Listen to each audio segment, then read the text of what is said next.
Hey, welcome to the channel of Bird Dog Austria. My name is Fred Grössenbrunner. I'm from Austria. I'm the pilot of a Cessna Lima 19 Oscar 1 bird dog. This is my baby. It's a 1953 bird dog, an A model that flew for the United States Army. My dad flew the bird dog for more than 20 years in the Austrian Army, and he collected more than 5,500 hours. Luckily, he was my instructor. Thanks, Dad. I'm also a member and safety director of the International Bird Dog Association. Our mission is to keep the stories of the pilot that flew the bird dog in combat alive.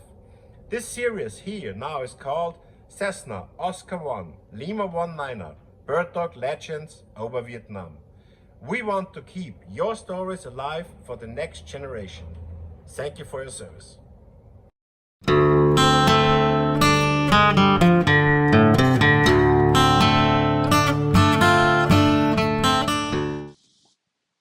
Gentlemen, this time we have Ralph McRae, who flew for the Swampfox, the bird dog in Vietnam.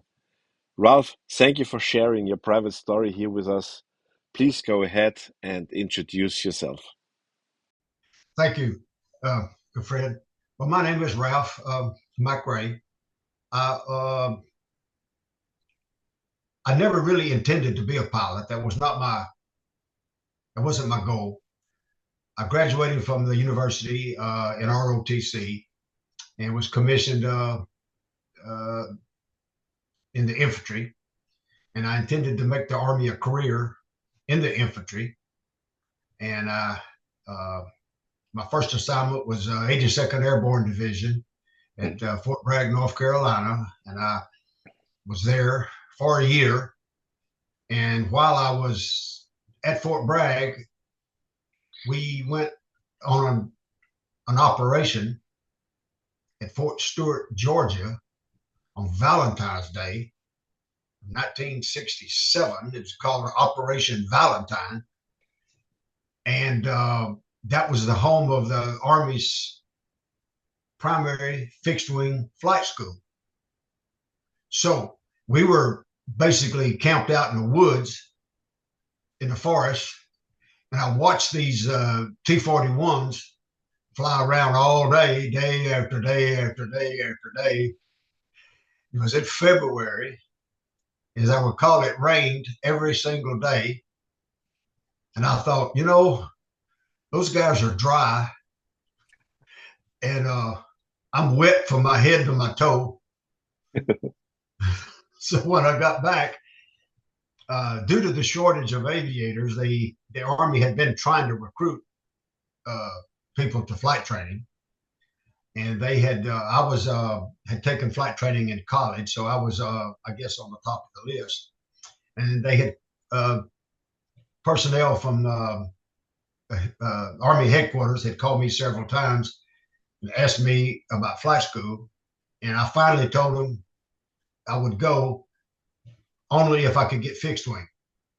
And so I got my fixed wing class started in October of 67. And I went back to Fort Stewart to fly those same T-41s for, I think, 100 hours. And then we went to Fort Rucker, Alabama to fly the Beech Baron for 10 hours of multi-engine transition and then 50 hours of instruments. And then we went to tactics, which was the bird dog. And we flew the bird dog for another 50 hours. And then we, upon completion of flight school, we did not pass go, did not collect $200, went straight to Vietnam. That's insane. So only after Fort Rucker, after the bird dog, I think you had 1 month time to get 1 month back home. leave, 1 month of leave, and then go to Vietnam. Yeah. There's a question I always wanted to ask. I never asked in the interview. I heard, I'm not sure, but I heard that in the States, when they needed more soldiers for Vietnam, there was a kind of lottery. And that started, okay. In the beginning of Vietnam, there was a draft. It was operated through a series of local draft boards all over the United States. And they involuntarily drafted men into the Army. A lot of political, it was a lot of turmoil, political upheaval, protests, because the more influential, affluent men's families, they didn't get drafted.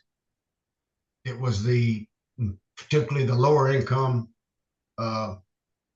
non-college students that got drafted. And then sometime, I don't remember when, about midway through the Vietnam War, they ended the draft and started a lottery. And I think January, I'm not sure, they had it didn't affect me because I was already in the Army, but they did a lottery of birthdays for 365 dates in a big thing, and they drew them out. And then they drafted men in the order that they drew the birthdays. And there were no deferments, no student deferments, no nothing. If your date got pulled, you went. And it didn't matter how much money or influence your parents had. If your date got pulled, you went in the Army or the Marines or Navy or wherever they put you. And in my opinion, that is what ended the Vietnam War. When they started drafting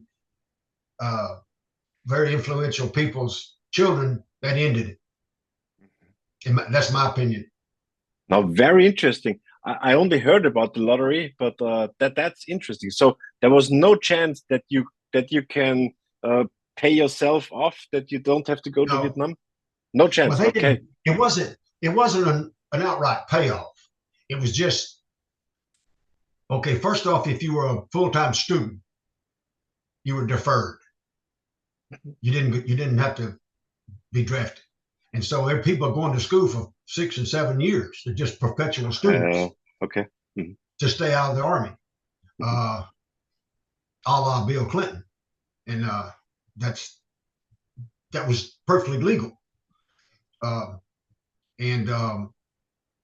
These local boards, like in my hometown, it was just a board of 4 or 5 prominent men from the community, and the national draft organization, or what it was called, would send each community a number of people they had to have. And like in my town, let's say they had to have 5 people this month. Well, these men just sat around and arbitrarily picked 5 people. It's very arbitrary. And so the sons of their friends never got chosen. Yeah. You follow me? It was very unfair, very unfair. And I went to school with numerous men that never got chosen because in one case, one of them's father was on the draft board. So of course they never got chosen, he nor his brother. And but the lottery ended all that. It didn't matter who you were or where you came from. If your birthday came up, that was it. But the lottery was only for ground troops or for the Army in general. So you could also go to flight school. It's all military. All military. Ah, okay. Yes. Everything. So it wasn't only for the Army. It was all military. Yes. Ah, okay. Now most draftees went in the Army. Mm-hmm. What happened? The philosophy or the thinking at the time, most young men knew that they had a military obligation. Well, they couldn't start a career or start in because they knew they could probably get drafted at some point. So a lot of them just said, well, heck with it, I'll just go ahead and join and get it over with. And the ones that did typically didn't join the Army. They joined the Navy or the Air Force. And then, so most draftees wound up going in the Army because that's where they needed the most troops. Okay. And the Marines, Army and Marines, I believe. I'm not for certain, but I don't believe the Air Force and Navy did any drafting because he didn't have to. But when you got chosen, you had no chance to choose where you're going, or No. no? Okay. Okay. Wow. Now that's very Now, informative. I didn't know that. That's something else. If you voluntarily joined, you did have a lot of choice, opportunity on careers. You know, I want to do this, or I want to do that, or the other. But if you were drafted, it was just whoever, just random. Okay. So, and if there was incentive to join. If you knew you was going to have to go anyway, why not join and, you know, get something you like? Okay. In other words, stay out of the infantry. Okay. Yeah. Okay. No, that's very informative. Thanks for this information. That's insane. Yeah. Okay. And you could talk about all the other political things that happened and everything, but in my opinion, the lottery ended the Vietnam War. Mm-hmm. Mm-hmm. But they had to do it because they had way too less soldiers, huh? The protests were getting bad. Of course, I was in the Army. I wasn't around any of that, but there was a lot of unrest. The college students were rioting and all kind of stuff. Okay. In protest of the war, and you know, like the big defense contractors are making millions and billions of dollars off the war. Their children didn't have to go. See, because they were okay. So when they started having to go, and their congressmen and senators' kids started having to go, it's a funny thing how it kind of wound down real quick. Yeah. I never thought about that, but it's logical. It makes sense. Yeah. Okay.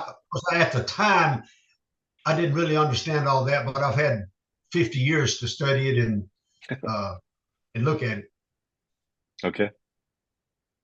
So you finished your flight school at Fort Rucker, Alabama. I'm asking every one of you gentlemen this. Did you have any experience with ground loops there? Did you see some? No, you know, I never did. I to this day, I've never seen a ground loop. Okay. I never have. I've got 8,000 flight hours and I've never seen a ground loop.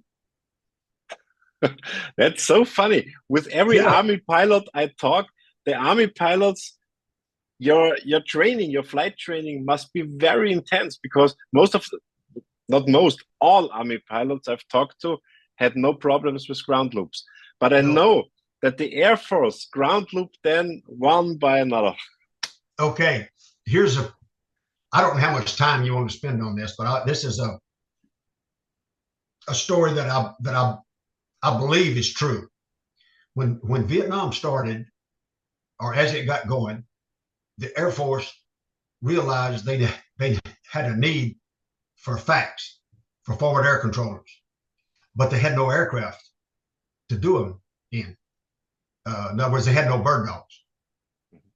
The Air Force had no bird dogs prior to Vietnam. They had no need for them.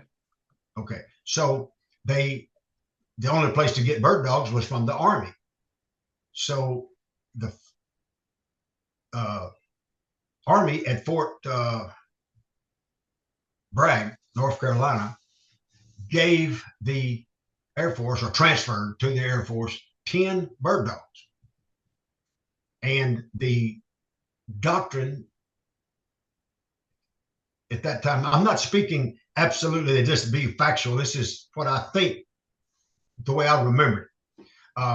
The Air Force doctrine was they were going to put fighter pilots in bird dogs to direct the other fighters, so they would know, you know, what they were doing, you know, to be able to talk to the other fighter pilots. Well, they sent 10 fighter pilots to Fort Bragg. They got checked out into bird dog, and then were to fly the 10 bird dogs to California to be put on ships and shipped to Vietnam. Only two made it to California. The other 8 were ground looped.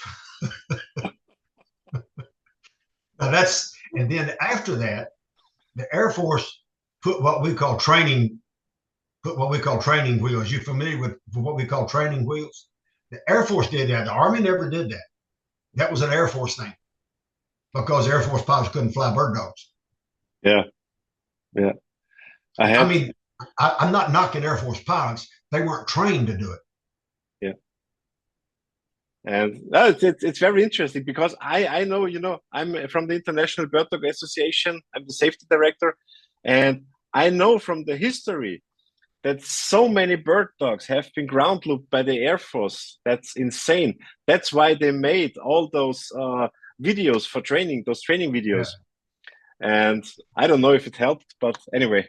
And they put that gear that you know, the guy's landing gear that opens. Yeah. The Army never had that. No, the Army didn't need it. Didn't need it. Okay, so after being 1 month at home, how was your transition to Vietnam? Did you fly with an army plane or with a civil plane? How did this happen? You mean how did I get to Vietnam? Yes. I went on a commercial airliner chartered by the Army, by the military. Okay. Flying Tigers was a charter airline. I went to Vietnam on Flying Tigers DC-8. Okay. And then, gosh, I could talk all day about when I got to Vietnam, how, for lack of a better word, how screwed up it was. I mean, that just said, can you imagine 500,000 people in a place that small?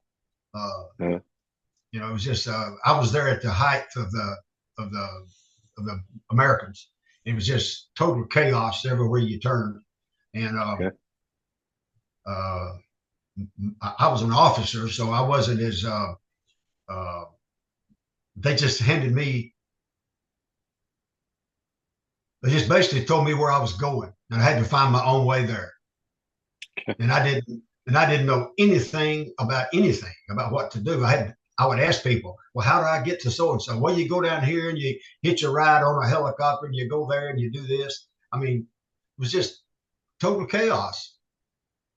And I finally got to where I was supposed to go, to Canton. My battalion was based at Canton, and I walked in, and personnel officer said, well, what am I going to do with you? Not another one. As it turns out, there'd been an influx of fixed-wing pilots coming in, and they didn't even need them. So at that time, it was a temporary thing. And so he sent me to the 199th. When I got to the 199th, this all took about a week, I guess. And when I got to the 199th, they pretty much operated one plane to a pilot. You know, you flew the same plane all the time. Mm-hmm. And there weren't any planes because they didn't. So I thought, man, I could have stayed home. I didn't have to be here. So they had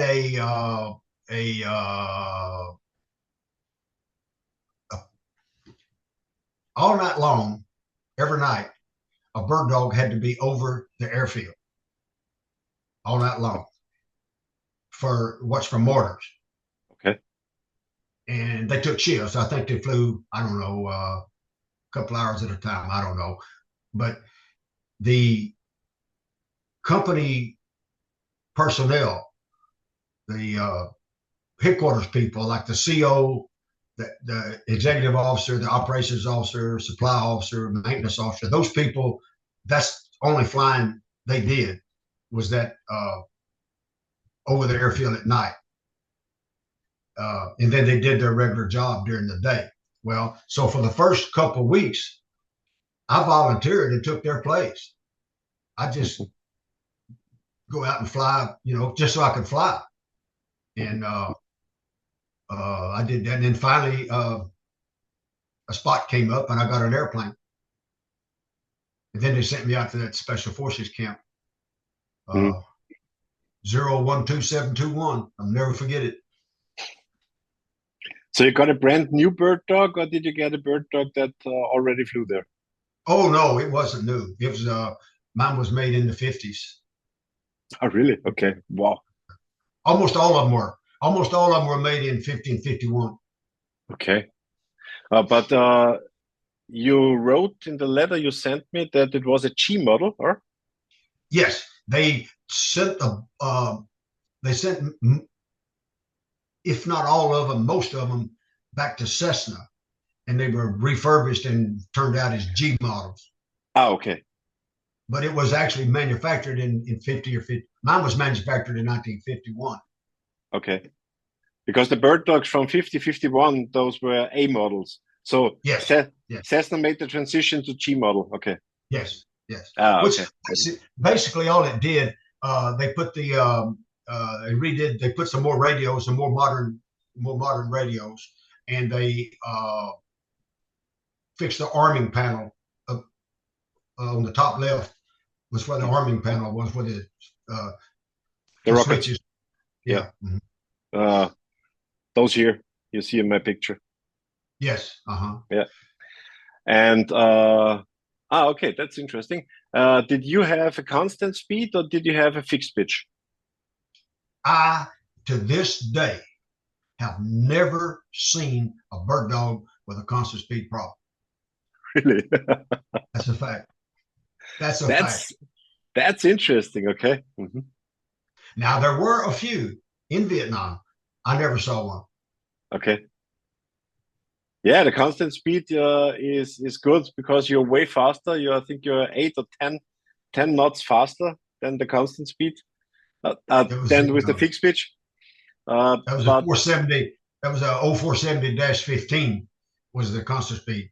yeah, And we and had we have the 0470-11.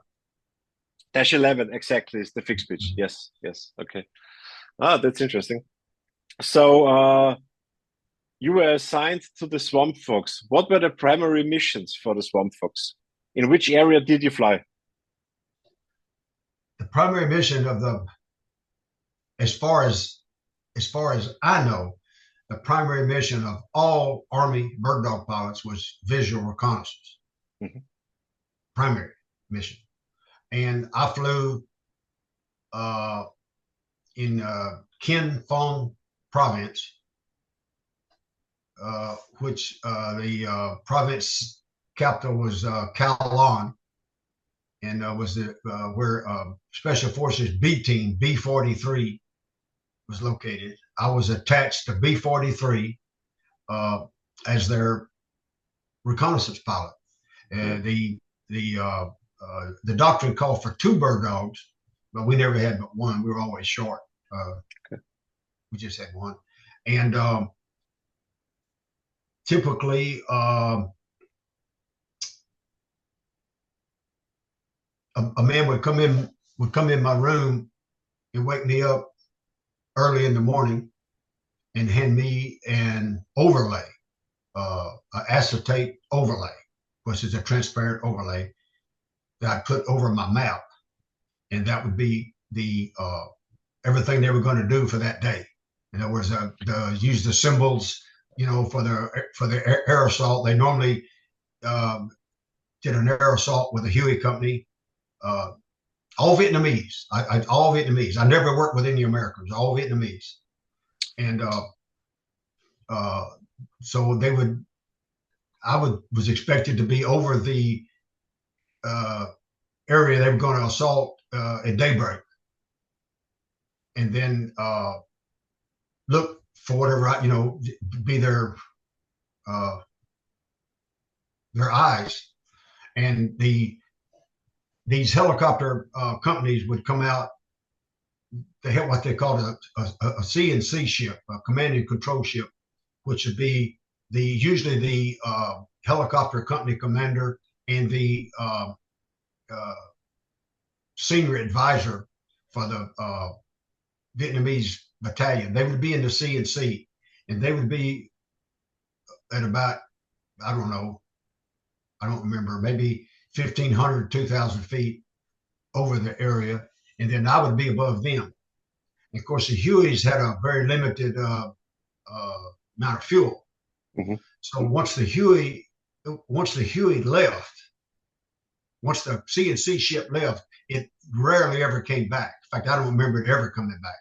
And from that time on, I would be the only air asset they had, and I would be. I knew on my map, I knew their route they were going to take, and I would scout ahead to see what was ahead of them, what they were expecting, and so on and so forth like that. But so because you are fighting with the Vietnamese troops, so you always had a Vietnamese observer in the backseat. That was the doctrine. And matter of fact, I rarely did. Really? Oh. Rarely. I talked to the American advisors on the ground, and then they would talk to the Vietnamese. Okay. Okay. I rarely.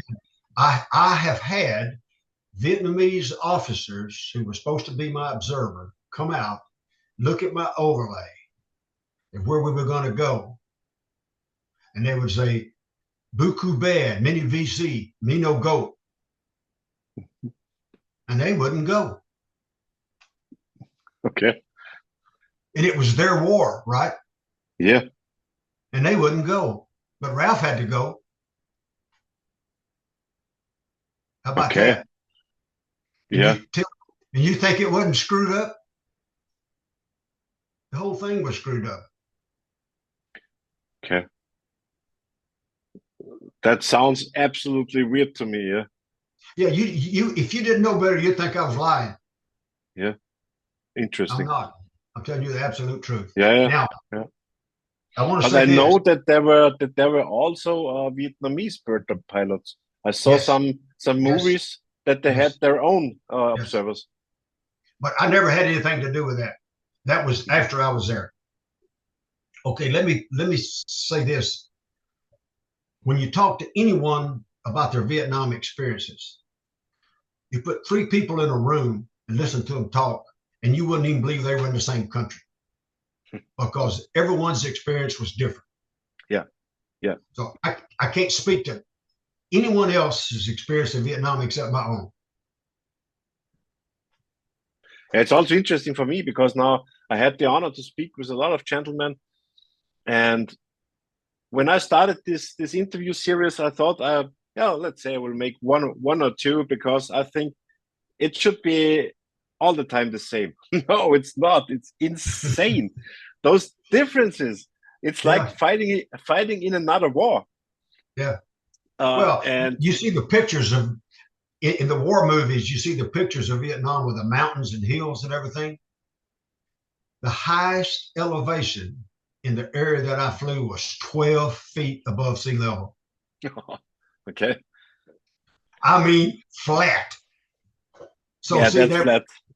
So that right there is just different from what they did. Yeah. Yeah. And also the missions were completely different. Did you use white phosphors or did you use AGs? No. What did you use? The only time I used white phosphorus rockets was during the dry season if I wanted to start fires. Yeah, I'd start fires with white phosphorus. Otherwise, no, because I had no need for it. I wasn't marking for anything. Mm-hmm. So I used HE. I used 10-pound HE, mostly a variable time fuses, and then sometimes 17-pounders. And very occasionally I get flechettes, but we didn't get flechettes very much. Okay, but at 67 they have already been flechettes. That's interesting. Okay. 60. I got there 68. 68. Yeah. Okay. 68. Yes. Okay. Yes. Okay. They had flechettes, but they were hard to find. Mm-hmm. How did you use the variable time rockets? How can I imagine an attack with a variable time rocket? How did this figure out? Well, they had. Okay, this is technical now, and I'm not a technical person, but they had a transmitter in the nose that transmitted, and then if the signal came back from the ground and at a certain predetermined height above the ground, they exploded. No, that was exploded in the air. I know that they exploded in the air, but how did the rocket know that it's about 20 feet above the ground? Because it had a some kind of electronic transmitter in the nose that went to the ground and bounced back. Ah, okay, okay, It's like an artillery shell. It's like an artillery yeah, shell. It had a pulse, or to say a pulse that went to the ground and came back, and based on the time that it took for it to come back, it knew how high it was. okay. Then I had a misunderstanding because I always thought that the variable time means that you shoot the rocket, and there is a special time until it explodes. No, no, no. Okay, It did not. They call them VT, variable time, but that's kind of a misnomer because the pilot had no control over when it exploded. It exploded at a certain distance off the ground. okay, okay. And in And they your were very area, good. Excuse me. no, go ahead. In my area, where most of the structures were just grass, we call them hooches, just Mhm. thatched. They were very good against anti-personnel. They were very good against personnel. They weren't good against bunkers, but they were good against personnel. Okay. In fact, they were devastating against personnel. Mhm. You flew in the Mekong Delta, so there was also the monsoon season, and a lot of things were totally flooded. Uh, Yes. how did you figure out shooting rockets when everything was flooded? Was there enough pressure when they hit the ground that they exploded, or did they just stack into the ground and nothing happened? Oh no, they always exploded. Ah, Even if you were shooting HE hikes, just regular HE, when you fired them in the water, they exploded. Oh yes, definitely. ah, okay, Yes. And uh, they the French, the part of the delta that I was in was had been extensively modified for agriculture by the French, and there was a maze of irrigation canals and transportation waterways, and all of these canals had been dug by the French with okay, old steam powered equipment, and the spoil from these canals was piled up right on the side of the canal, right? So it was like a built up road on the side. Every canal had a dike right by it, which was the spoil from when they had dug the canal. You understand what I'm trying to say? yeah, yeah, Yeah. Okay. Those we call them dikes. They weren't really dikes, but just spoil banks. But those spoil banks in the wet season did not go underwater. So all the travel was on those foot travel was on those dikes, and then okay. the boat travel was at just anywhere. The sampans could go anywhere during the Mhm. wet season. We didn't fly. We never flew on instruments Mhm. ever, Mhm. but we flew in some pretty low ceilings. Mhm. But we Uh, never. there's an absolute interesting thing, and I think, to be honest, that's unique about the swamp fox, because I spoke with the cat killers, I spoke with shotguns, and all of them had a plane given to him, but the next day they flew with another bird dog, and then with another bird dog, and another bird dog. And the swamp fox, you guys had your bird dog. Did you have on your bird dog your name written? No, Okay, I mean I could have. I just didn't do it. okay, but it was always your bird dog, so no Yes. one else flew it, or No. No. wow, that's a totally different story, because all the others, none of them had to fly the same bird dog all the time. So the bird dog of my friend Rick Shoup was called the Mekong Mauler, and he had a shark mouth on it, and Mm-hmm. everything painted. So you were also allowed to do some artwork on the bird dog. Well, I guess so. Because some of them did have that, but it just didn't appeal to me. I never cared about it. Okay, but Yes, I mean, when I could have, yeah. When you flew there, did you see bird dogs with special paintings? Like, let me just see. Here it is. That's from my friend Andrea Rosetto from Italy, and this was the Mekong Mauler. And here you see the name Rick Shoup, yeah. Well, Swamp that Fox. airplane was in my company. That was a Swamp Fox airplane, but Shoup had already gone by then. Someone else was flying it. I don't remember who. Okay, but you saw this bird dog, yeah? Yes. Oh, that's insane. I will tell my friend. He will love it. But Yeah, I that think was a Swamp Fox airplane. yeah, the original Mekong Mauler got shot down, so far as I know. Yeah. I don't know. Yeah. At the tail, this was the marking of the Swamp Fox. Is that correct? Yes. Yeah. And did you also have Yes. to shoot the rockets a kind Yes. of cross? Yeah, Yes. you had the same. Yep. Yep.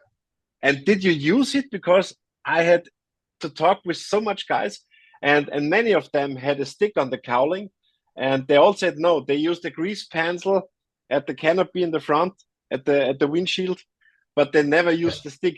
Did you use it? Yes. Yes. You did. Okay. What you had to do, you had to put a X on the windshield depending on your height. Everyone had a different mark depending on how high they were, and you Yeah. lined that X up with that circle on top of that rod, and you had to be in absolute coordinated flight, and that's how you shot your rockets.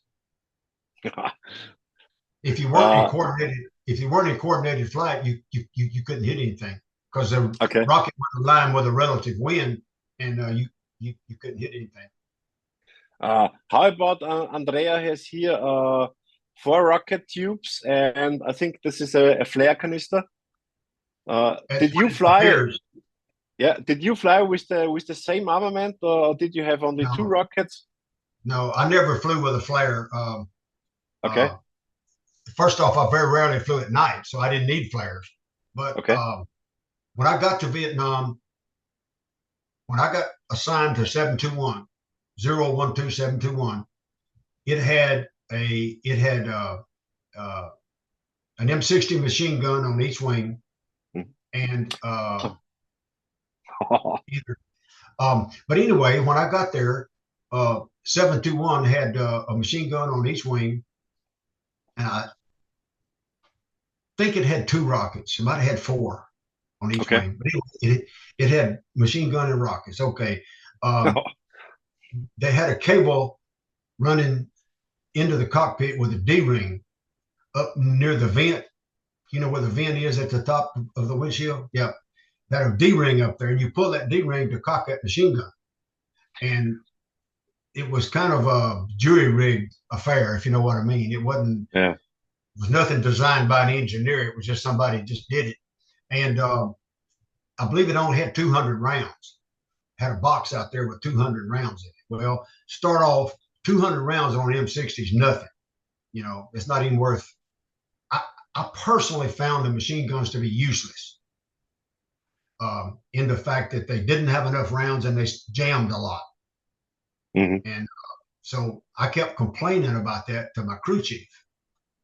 Daniel Trudeau was my crew chief from Houston, Texas, and 19 years old, and about that. And I kept complaining about how worthless those machine guns were. And he just, at a joke one day, said, "There's a wrecked. I sent you a picture of the Cobra." He said, "There's a wrecked Cobra out behind the maintenance hangar that has 2 7-shot rocket pods on it." Yep, yeah. That's the pods right there. That's the pods we got right there. That's a 7-shot pod and a 19-shot pod. And I said, "Well, go get them." So he did, and we put those pods on there, and much better than the machine guns. Okay, so this picture is insane, yeah, because I saw 2 rockets, I saw 4 rockets, but 7 rockets at each wing. Yeah. Well, I, I I got pretty good with them. If you're going to hit anything with rockets in a bird dog, you've almost got to shoot them in pairs. Okay. Because if you just shoot one rocket, the yaw will, you can't hit anything because the airplane's going to yaw. Okay. So with this setup here, I could fire 7 times. Yeah, it's incredible. Yeah, I got very But good with them. it was also a lot of weight you had to carry. Oh gosh, yeah, they were heavy. You see those rockets right there? You see the fuses on those? Those are VT rockets. Mm-hmm. And those are the ones that have the transmitters in the nose. Mm-hmm. But so this was not a joke picture. You regularly flew like this? Yeah, every day. Every day? Wow. Okay. Oh, I No. shot sometimes. Sometimes I'd come back 2 and 3 times and rearm. Wow. I shot Gosh. hundreds and hundreds and hundreds of rockets. I don't even know how many. I wouldn't even guess. Insane. Because yeah. How long was your takeoff run with those rockets? It took a long time to get airborne, huh? There again, Fred, you got me out in the weeds. I can't remember. Okay. The little airstrip at Calon wasn't very long. I don't remember. I don't remember. I just have to say I don't remember. Yeah, but anyway, you flew alone, so you didn't have the weight of the backseater. That also helped a lot for sure. Most of the times I did fly alone. Now we had Yeah. armored seats. Those armored seats were heavy, and I normally wore a what they call a chicken plate. I normally wore a breast protector, and I carried a lot of ammo from M16, a lot of grenades. So it weighed way over 3,000 pounds. I wouldn't even want to guess how much it weighed. Yeah. And be careful in turns. You couldn't turn. You real careful when you had all your rockets loaded, especially with 17 pounders. You'd be very careful in the turns or you'd start to buff it. Yeah. But we were young. We didn't know any better. It's interesting that you also had an armored seat because the cat killers up there, they didn't have this armored seat. And the shotguns, I spoke with David, he also had the armored seat. All of ours had armored seats. Okay. And then they issued us a ceramic thing. It was pretty heavy. It was called a breastplate. We called it a chicken plate. And it strapped on with Velcro. Mm-hmm. So, did you also have a parachute or not? You know, I have a friend that was in the 199th with me, and we went back to Vietnam in 2020. He and I did. Oh. And I asked him that very question. I said, did we have parachutes? Because I honestly don't remember. I think we did, but I'm not sure. Okay. But it wouldn't done any good because I never flew high enough for, they would have been worthless. Yeah. What was your altitude? Your altitude you were flying most of the time? Our company regulations said we were never to fly below 2,500 feet. Okay. At 2,500 feet, you're useless. You can't do your job. Mm-hmm. So everyone flew. I typically flew about 1,500 feet. I started my rocket runs at about 1,500 feet, but it was a joke, because the regulations said 2,500, but nobody flew it. Okay. And I tried to pull out it. Well, it depends on how many times I was going to shoot, but if you pull out too low, you fly through your own debris. I've had human tissue on my windshield before. Did you have any aerial threats there? No. Aerial threats, yeah. They had some Cambodian T-28s that had that were armed, but we flew out to the border and they flew out to the border, but we never crossed.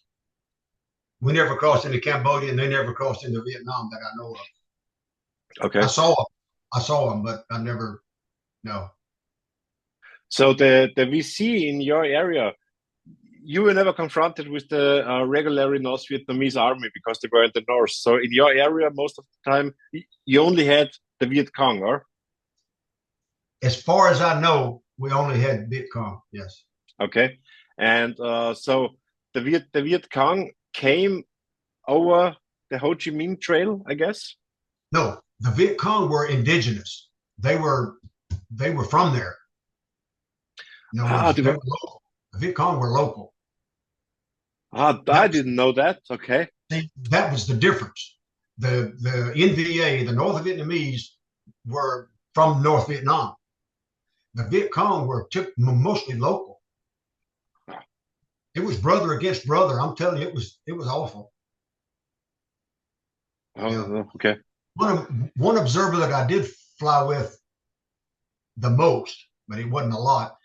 His name was Lieutenant Toy, Toy. His brother was a VC.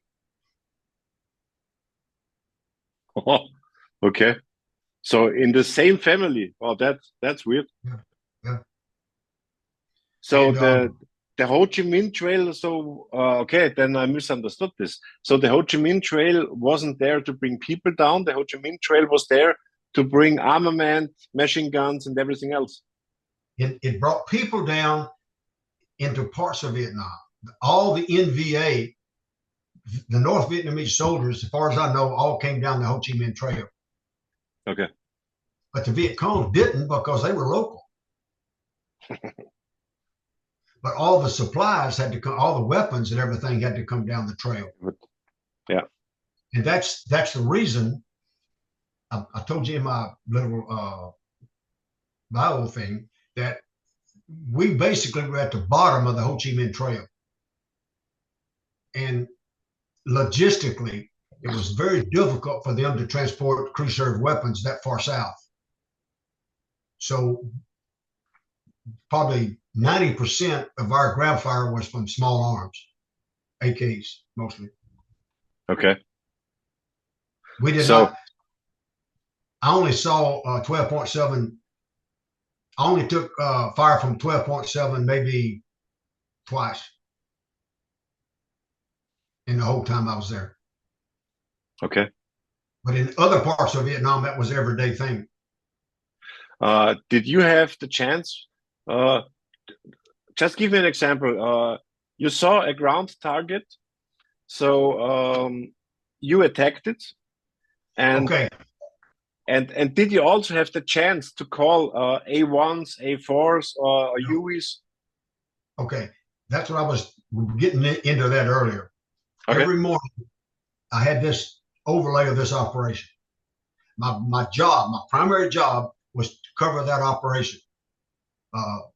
And for reconnaissance, radio relay. I did a lot of radio relay because I had two FM antennas, two FM radios that I could connect together, and they could talk without me having to.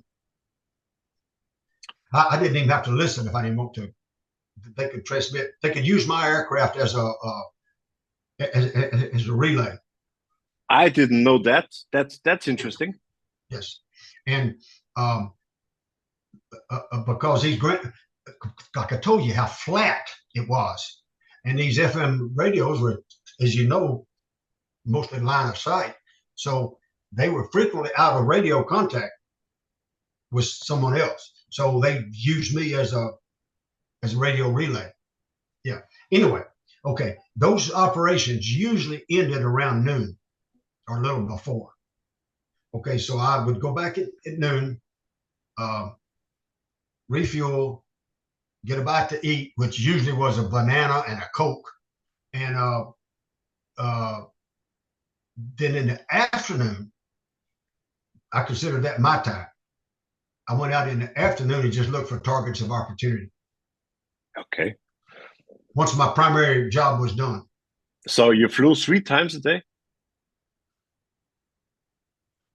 It varied, depending, but sometimes twice, sometimes 4. Okay. Wow. sometimes 4. Just depend on it. If you know, a lot of these Vietnamese operations where we call them walks in the sun, all they did is go out and walk around, you know. But if they made contact and got something going, well, then I'd be out back and forth all day. Mm-hmm. But that was rare. That was rare. Most of the time, we called them walks in the sun because if VC knew they were coming, so you're missing the point here. Everybody, it was all, oh man, it was so totally screwed up. There was this one set of advisors that I worked with that I was real close to. I used to go out with them on Sunday and drink beer and stuff. They had these routes along these canals. They were always on the canals because it's the only place you could walk. And they had these checkpoints, you know, checkpoint 102, 103, 104, 105. Okay. And these trails would split. Well, we had a code. If I found VC, I would tell him, okay, imagine a Y. Imagine the trail had a Y in it like this. And they were walking up this way. If I found VC over here, I would tell him they were over here. But we had a code for that. Because if he told his counterpart, the Vietnamese commander, where the VC were, they'd go the other way. Huh. So I basically vectored them into contact, and only the advisor knew they were fixing to make contact. That's an absolute true statement. Mm-hmm. Okay, very interesting. I'm not saying it happened every day. I could probably count on one hand the times it happened, but it did happen. And the VC, well, like the B-52 strikes, the same thing. They were all compromised. Everybody knew where they were going. So the VC were gone. You know, most B-52 strikes in the Delta was just waste of money. Okay. There was no one there. Because there were so many soldiers fighting with the American troops, but in real life they got all those informations to their brothers and sisters and uncles. Get out of this area, the B-52s are coming. Well, after the war was over, it turns out a lot of the Vietnamese generals were VC. The generals were VC. Yes, some of the main VC generals in South Vietnam were VC. So yeah, it was totally. We'd have sometimes we'd have meetings, and it'd be like I was probably the junior guy there because I was there because I was a reconnaissance pilot. I'd be there, and they'd brief on this operation they were going to conduct the next day. And then all this fine stuff, all these tactics and what they were going to do and blah, blah, blah. And then they'd go around and everybody would comment about it. And when he'd come to me, I would say, it's a brilliant plan right out of Fort Benning Infantry School. But there's no VC out there. They left yesterday. And they would say, well, do you know how much it costs to plan this operation? I said, no, sir. I have no idea. That's not my problem. I'm just telling you there's no VC out there. Well, then do it anyway, because it was already planned. And you wonder why we lost the war? That's everything, but not logical. Well, of course not. Now, again, bear in mind, I only worked with the Vietnamese troops. I don't know about the Americans. I'm telling you how the Vietnamese operated. But from the stories you tell me, so how could you trust a Vietnamese guy? Because you never know, is he a Viet Cong or not? Yeah. You never knew. You never knew. Yeah. This was not easy. Okay. That's a brand new aspect. I never saw it like this. Okay. Most Americans turned their back on them. But you said when you found a VC, how did you identify a VC? Because didn't they all wear those black pajamas? Well, That gets kind of convoluted. We had, because there were friendly units. The CIA had people out there, or what they call the Phoenix program. You may have heard of that. Yeah. And I didn't know where they were. I mean, they were out there in my area, and I didn't know where they were. So you couldn't just go out there and start shooting because, But so what I would do, I'd go by the TOC, Tactical Operations Center, and I would say, okay, look, I'm going to go out here. What's out there? And always 100% of the time, the clearance to fire had to come from the Vietnamese. Americans could not give you clearance to fire. Not in my area, because it was a Vietnamese. And so the Vietnamese officer on duty would draw on my map places that if you in this area, they're VC. Okay. So That what if was one. somebody was shooting at you and you asked for permission to fire back and they said no? If he was receiving fire, you could always return fire. Ah, okay. So you don't have to ask. You didn't have to get permission. But if you saw something, you couldn't fire on it without permission. Okay. But in these areas where they drew, they called them free fire zones. Mm-hmm. Well, you don't have to ask. But now, officially, free fire zones didn't exist. There was no such thing. This was just between me and them. And then, okay, like a typical deal. You see two guys in a sampan in a little canal and had a pile of sticks because they spent a lot of time gathering firewood. Remember, there weren't very many trees. Am I talking too fast? No. Okay. So there'd be a sampan with a guy in each end and be a pile of sticks in the middle. And I'd call in and I'd say, I got two military age males in a sampan at this location. Well, what are they doing? Well, they're not doing anything. They're just paddling along. Well, make a dummy rocket run on them and see what they do. So I would. And they start waving their ID cards and stuff, and then, or sometimes they'd reach out of that pile and grab an AK and start shooting at you. Really? Yeah. Okay. Yeah. And then you could fire on them. And what did you wave? Did they have a certificate or a paper? What was it? They called it an ID card, identification card. ID card. Okay. Uh-huh. It was kind of yellow looking, but I mean, from the air, you can't. It's just a piece of yellow paper. You couldn't tell. Okay. But it was. I'm telling you, it was. All right. When I first got to Vietnam, I was a career Army officer. I was a regular Army officer. I never held a reserve commission. I was a regular Army officer. I went in the Army to stay a lifetime. I was committed. I never wanted, my whole life, I never wanted to do anything but be an Army officer.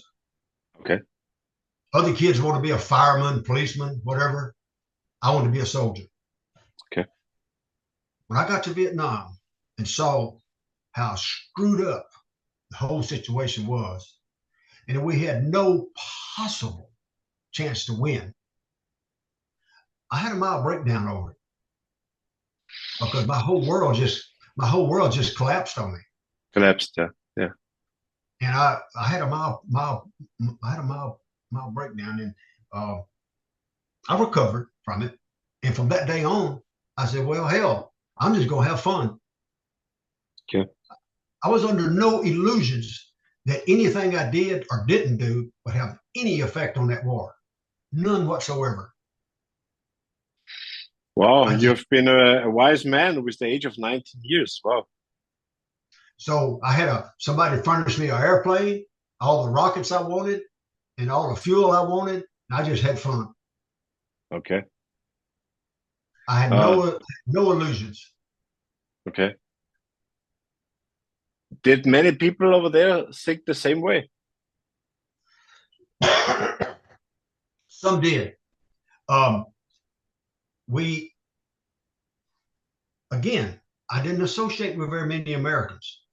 Most of the Americans I associated with were fellow pilots because there were no American units in my area. But we used to sit around, drink beer, and talk about at what level of command do they lose track of reality. Yeah, okay. In other words, Westmoreland and Abrams and those guys kept saying, "Oh man, we got it won. We just need another 100,000 troops," and blah blah blah blah. Well, we knew better, and so we used to laugh about. We used to drink a lot of beer to try to decide where did the disconnect come. Was it at battalion level? Was it brigade level? Somewhere it just got. Those guys actually believed what they were smoking. Those senior guys, they actually believed that. Yeah. But we knew it was all BS. So where did it disconnect? I don't know. Okay. Now, Vietnam was run by career officers. Unlike World War II.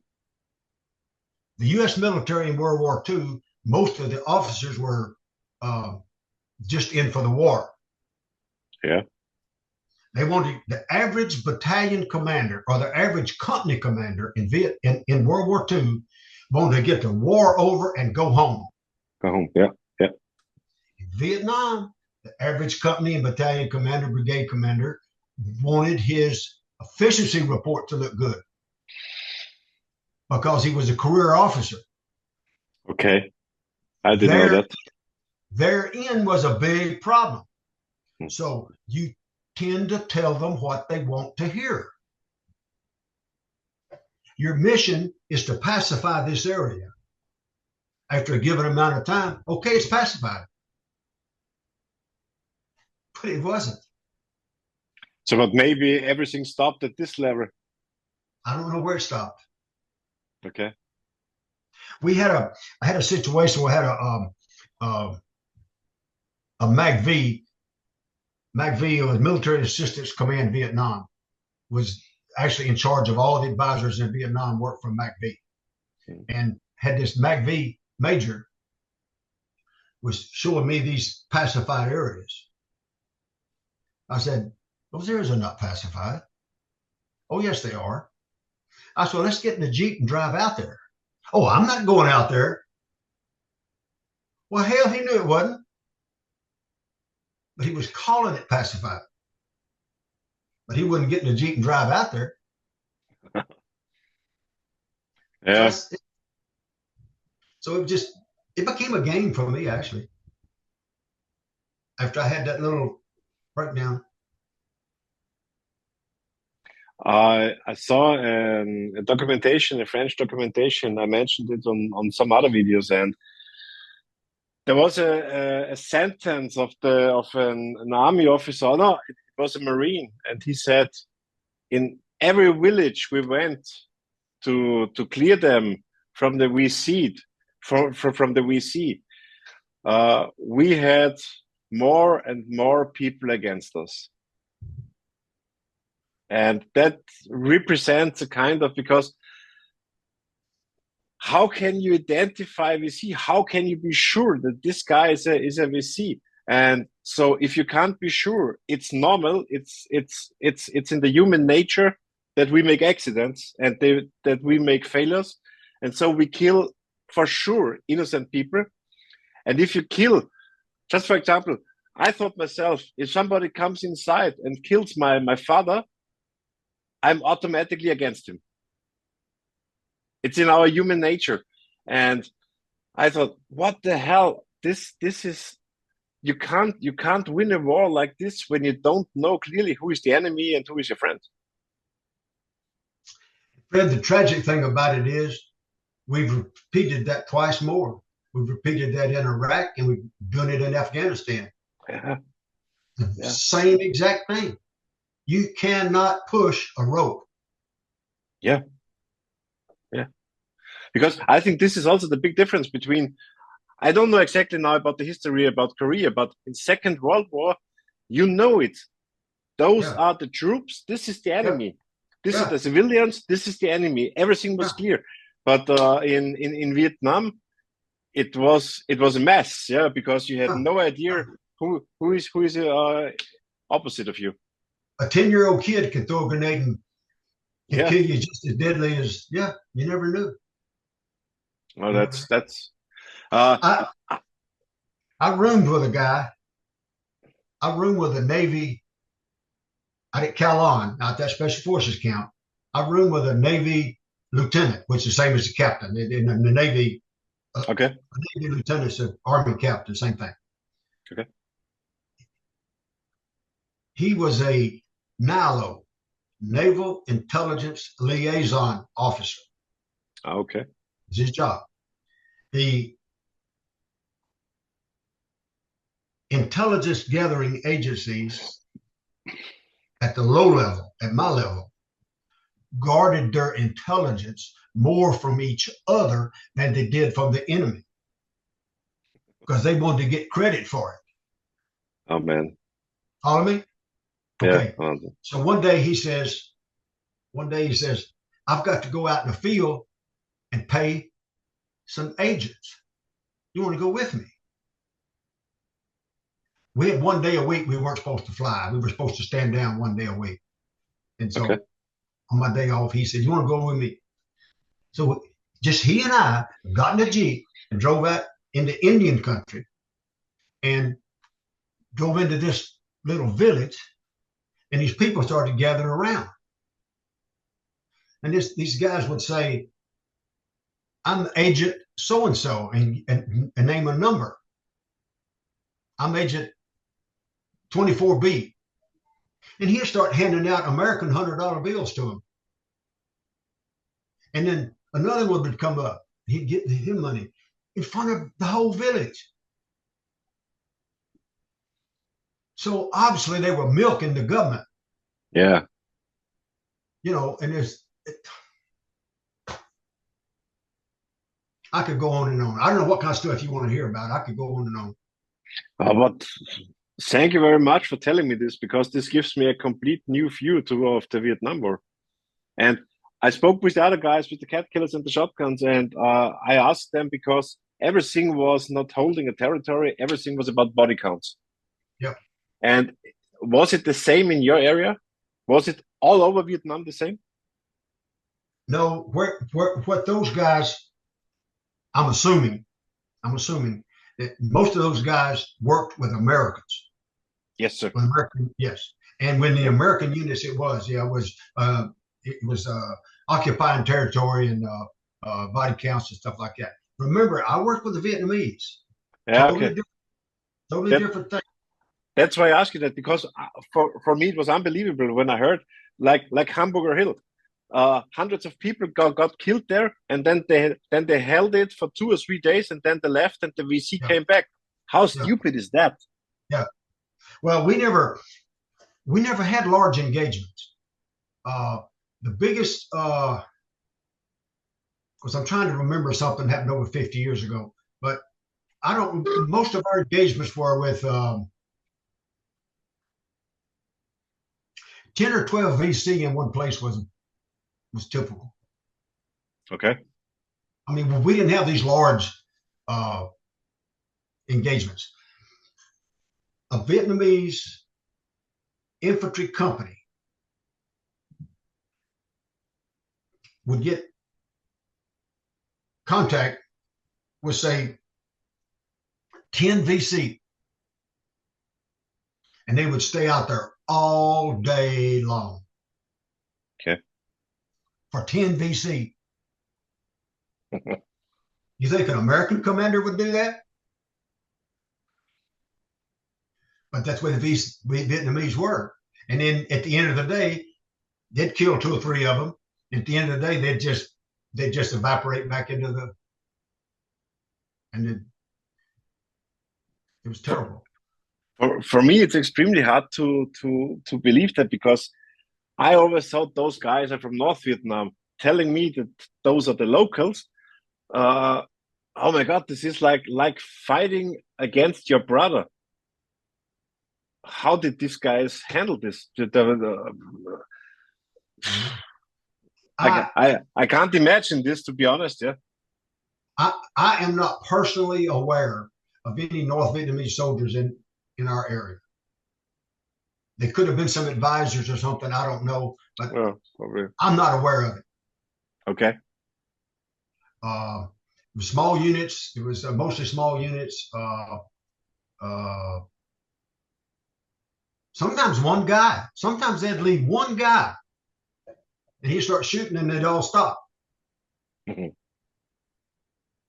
And now you asked me about, okay, when I would, I'm changing subjects. When I would go out in the afternoons on my just looking for targets, I did have I had artillery available. Mm-hmm. Frequently had helicopter gunships available, and rarely had Navy OV-10s. You familiar with the OV-10? Yeah, of course. Yeah, Bronco. Rarely had Navy OV-10s. They called black ponies, and I had Navy gunships called Seawolves. So I did have assets. No Air Force. I was not allowed to talk to Air Force, but I did have other assets that I could call in, and frequently did. I'd come up on guard, frequently come up on guard channel, okay, and I'd say, does anybody available?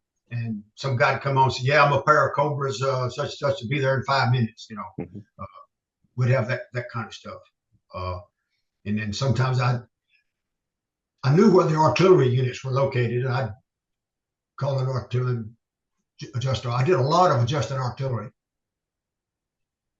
Because my 14 rockets, I mean, face it, that's just that's not, that's not going to turn the tide of the war, 14 rockets. But so when I expended them, then I had to ask for other stuff.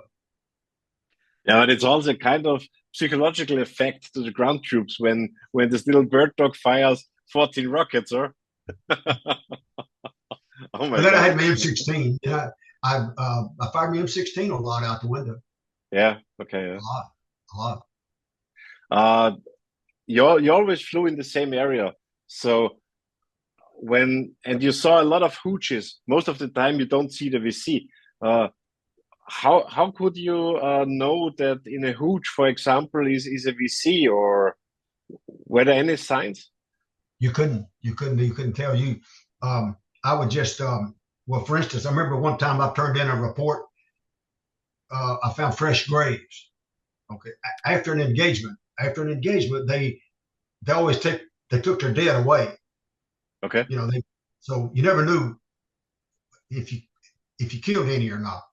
So I reported some fresh graves, and the senior advisor called me in, and he said he was condescending to me. Actually, it kind of upset me. He said, "Do you know how many people live in Vietnam?" Well, I'd been briefed on it before. I said about 2 million. He said, "Well, don't you think some of them just die? No. Natural causes?" And it kind of made me mad. And I said, "Sir, my job is to report information. I'm giving you the information. You do with it what you want." But that was my job. I wasn't to report intelligence. I reported information. That's a stupid answer. Sorry. And so anyway, you didn't know you could if they weren't shooting at you, you couldn't tell. Tell. Unless they were in one of these areas where there were certain areas that civilians weren't allowed to go. Mm-hmm. I was out very close to the plain of reeds, which was very sparsely settled. Very sparsely. And there was areas that the civilians were not supposed to go, and they knew that. So if you found them in there, then you could shoot at them. Yeah, but those were free fire zones, or? Yes, so-called free fire zones. So-called, yeah, okay, yeah. But how did they, the locals there, get the information? So they tell you, Okay, your area now is in the free fire zone. You better get out. I think there were permanent areas that they weren't supposed to go in. Permanent areas. Okay. I think. So I'm not sure about that. not sure. Okay. Yeah. Okay. Okay. Because there wasn't any reason for them to be there. There was no agriculture. There was no nothing there. It was just, they called it a plain of reeds. It was just like a swamp. They had no reason to be there. Okay. Unless they were transporting ammunition or weapons or something like that. You could, there was you could, from the top, from the air, you could look down, you could see there was like I don't know what it was, like vegetation, like a slime on top of the water, you know, and you could see a trail in the slime, whatever it was. Okay. Yeah. Okay. Algae, it might have been algae, I don't know, but you could see a trail. Well, okay, you follow this trail, and then it would just stop, and there'd be a little clump of bushes. Well, it'd be a sampan up under that. They'd make a little camouflage thing, and they'd pull that sampan in there at daylight, and they only traveled at night. So you knew you had VC in there. Okay. And but no, you had to call and tell them what you found and give them the coordinates. The coordinates was important.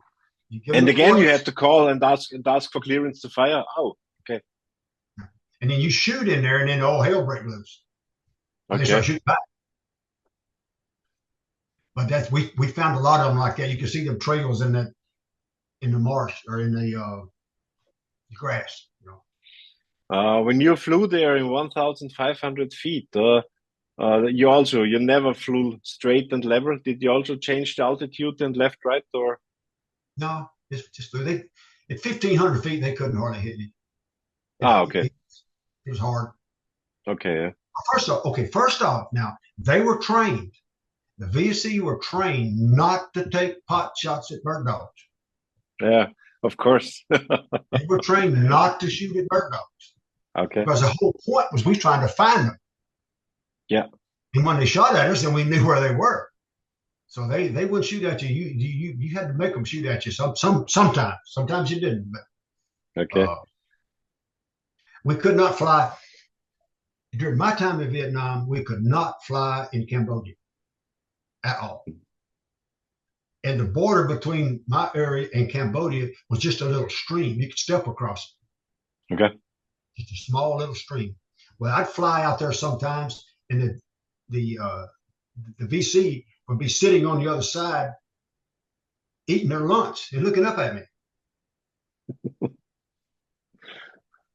So I asked the Vietnamese cooks, the female Vietnamese cooks that cooked for our little camp, to save me the peanut butter jars. The what? Glass jars that peanut butter came in. Oh, for the grenades. I put grenades in there and dropped them. And it didn't do any real damage, but it messed up their lunch. Yeah. To see them scrambling around when that grenade, but we couldn't do anything. Just look at them. What's up with that? Yeah, that's weird. Oh my God. Seeing the enemy just a few feet behind the border and you can do nothing. Oh my God. I shouldn't admit this, but it's a fact. Sometimes I very rarely, if ever, landed with a rocket, with a live rocket, for several reasons. One, it was kind of dangerous because somebody had to go out there and disarm it. Yeah. You landed with a live rocket, and it's always a chance of one stray electricity igniting one. So plus I wanted to be good with them. So I shot every rocket I had. I shoot at something. I shot a lot of stuff floating in the river. I'd shoot, just debris floating down the river. I'd shoot it. That's why I got so good with my rockets. Well, I take those 14 rockets and fly at the Cambodian border pull up to about 45-degree angle and salvo all 14 of them. I don't know where they went.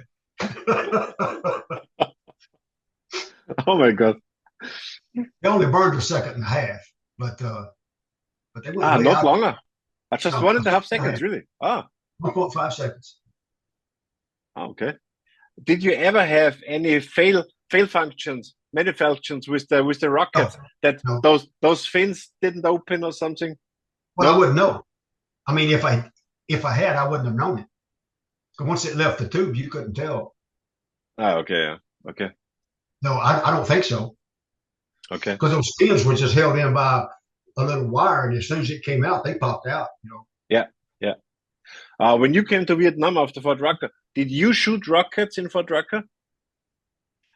One day, shot 2 rockets. Okay. And who introduced you in shooting rockets in Vietnam, or did you have to learn everything by yourself? Well, yes and no. In our company, we had a procedure that when you came into Vietnam, you had to have, I don't know what they called it, but it's like an orientation flight. Yeah. Fly with a senior, somebody, and then take you out and they say, okay, that's the Cambodian border, that's this, that's that, that's this, and that's that. And then as far as the rockets are concerned, no, we just learned that on our own.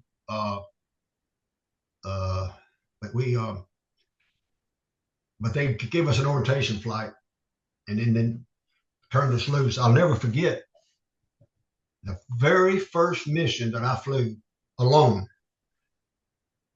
talking to the advisor on the ground. Mm-hmm. I was always in contact with advisors on the ground. He started yelling at me. He said, shoot them, they're getting away. Shoot them, they're getting away. Well, I'd been in Vietnam a week, and it was just a green blur to me. I couldn't. Where? And I'm looking. He said they're crossing the canal. Well, I saw some people crossing the canal, wading in water about this deep, and I thought that's who he's talking about. But there was friendlies all around, and I didn't know where. He kept saying, shoot them. Well, I didn't shoot because I was afraid to. I didn't. I wasn't oriented enough to know what I was doing. Yeah. And then later on, they said, well, why didn't you shoot? And I told them, I said, man, I was afraid I'd shoot friendlies. I didn't, but it didn't take me long to learn. It was just an experience, Yeah, but it was also a huge risk to shoot at friendlies. Yeah, especially I fully understand it, because when you're new in an area, you can't know it after 2 weeks. Right, it's impossible. Right. When I left Vietnam, I believe I was as good with rockets on a bird dog as anybody could be. Okay. Because I shot so many. Mm-hmm. I'm good at it. You have to be coordinated. You can be in a 90-degree bank, or you can be inverted. No matter how as long as you're coordinated, that rocket's going to go straight. But if you're uncoordinated, that rocket's going to come out of that tube, align with a relative wind. You're not going to hit what you're shooting at. Yeah. Okay. I'll be coordinated. So you always made your rocket run and always looking to the bank indicator? I carried a Kodak, little Kodak camera. Yeah. On a little, it had a little lanyard on it. Mm-hmm. A little strap. Mm-hmm. I had that camera hanging on my DG knob, my directional gyro knob.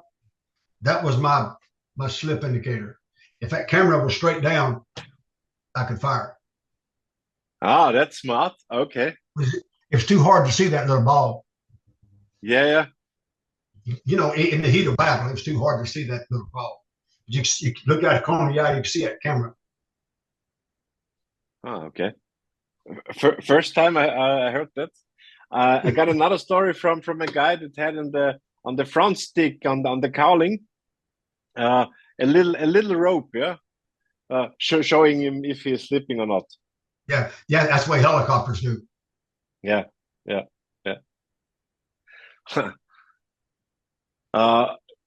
Was there a mission you remember you want to tell me about? A special mission? Oh, well,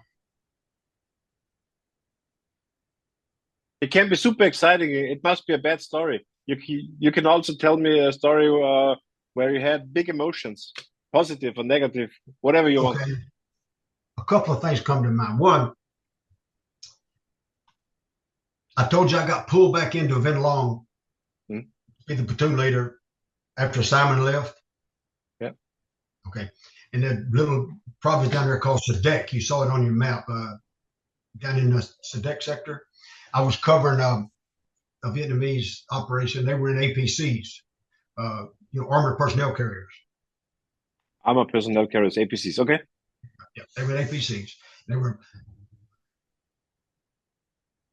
Oh, I could just go on and on about some of the things, but anyway, these Vietnamese farmers had these little levees that they had their rice in.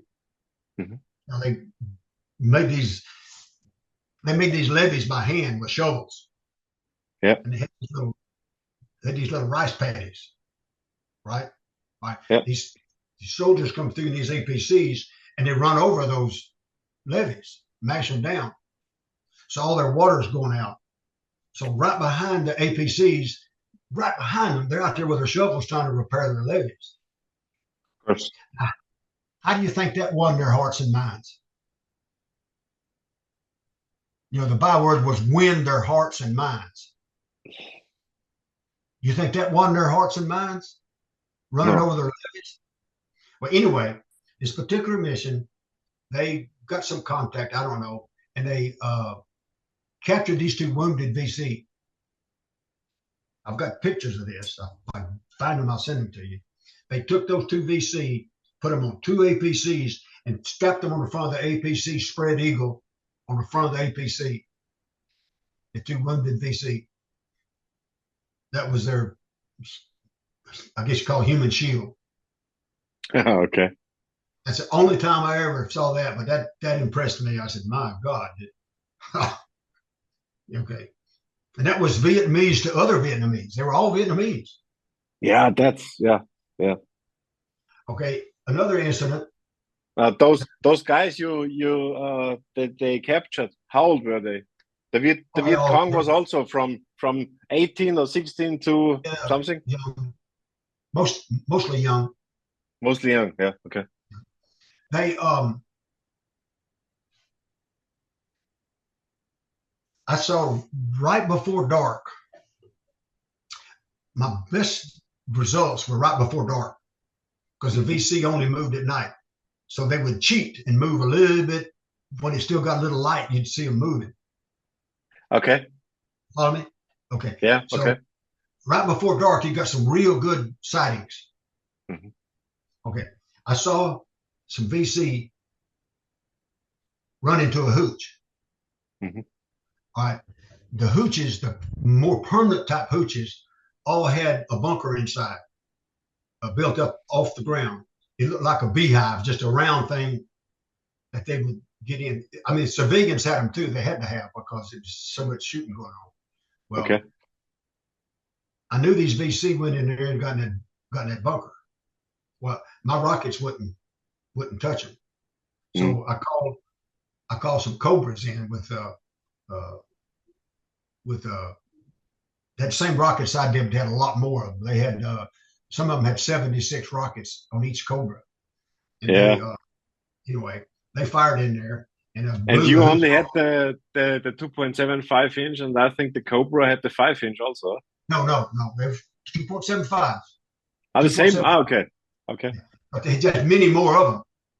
Okay. And they blew all the structure away and everything. And okay, they got them. Okay. The next morning at daylight, I was over that area, and they had 4 bodies wrapped up in cloth, ready to bury out in front, and 2 of the bodies were children. Oh, okay. I've never forgotten that. Yeah. They happened to be the VC took their people away. but the poor civilians that were living in that house got killed. Oh. Yeah, I fully understand that. Oh my God. Was there a kind of bunker due to the water level? Was it possible to dig down there? You couldn't dig in the ground because in the wet season, all the bunkers were above ground. Above ground. Okay, okay, okay. Because So in the wet season, it wasn't like the same like in North Vietnam where you had those huge bunker complexes. Yeah. no, they have nothing like that. Nothing like that. Not, okay, yeah, okay.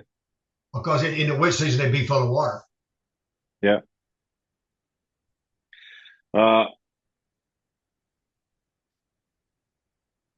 I'm not sure about when you were in Vietnam.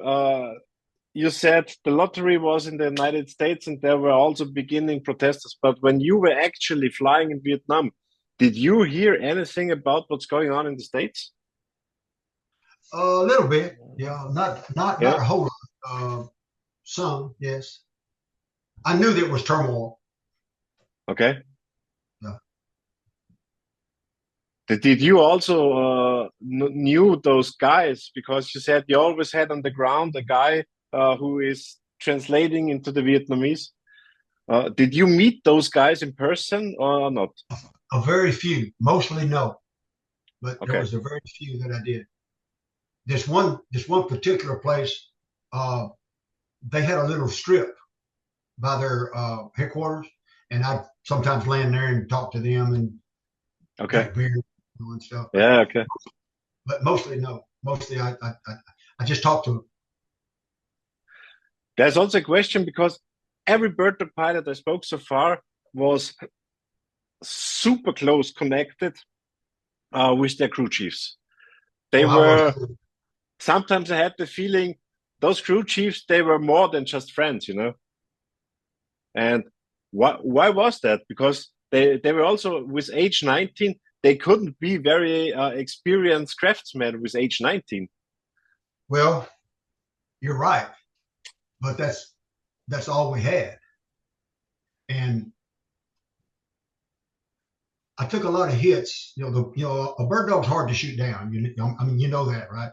With small arms. And if I took hits, he'd stay up half the night patching the hole. My bird dog had patches all over it, and he did a thorough inspection. And when he told me it was ready to fly, I never had a case where it wasn't. If Okay. he said it was, and if it was something he couldn't do, I only remember a couple of times I'd have to take it back to the company to more advanced maintenance. Okay. But 99% of the time, he fixed it. Wow. Okay. And like you say, he just had about a 6-month school before he went to. Yeah. Exactly. He was about as experienced as I was. Yeah.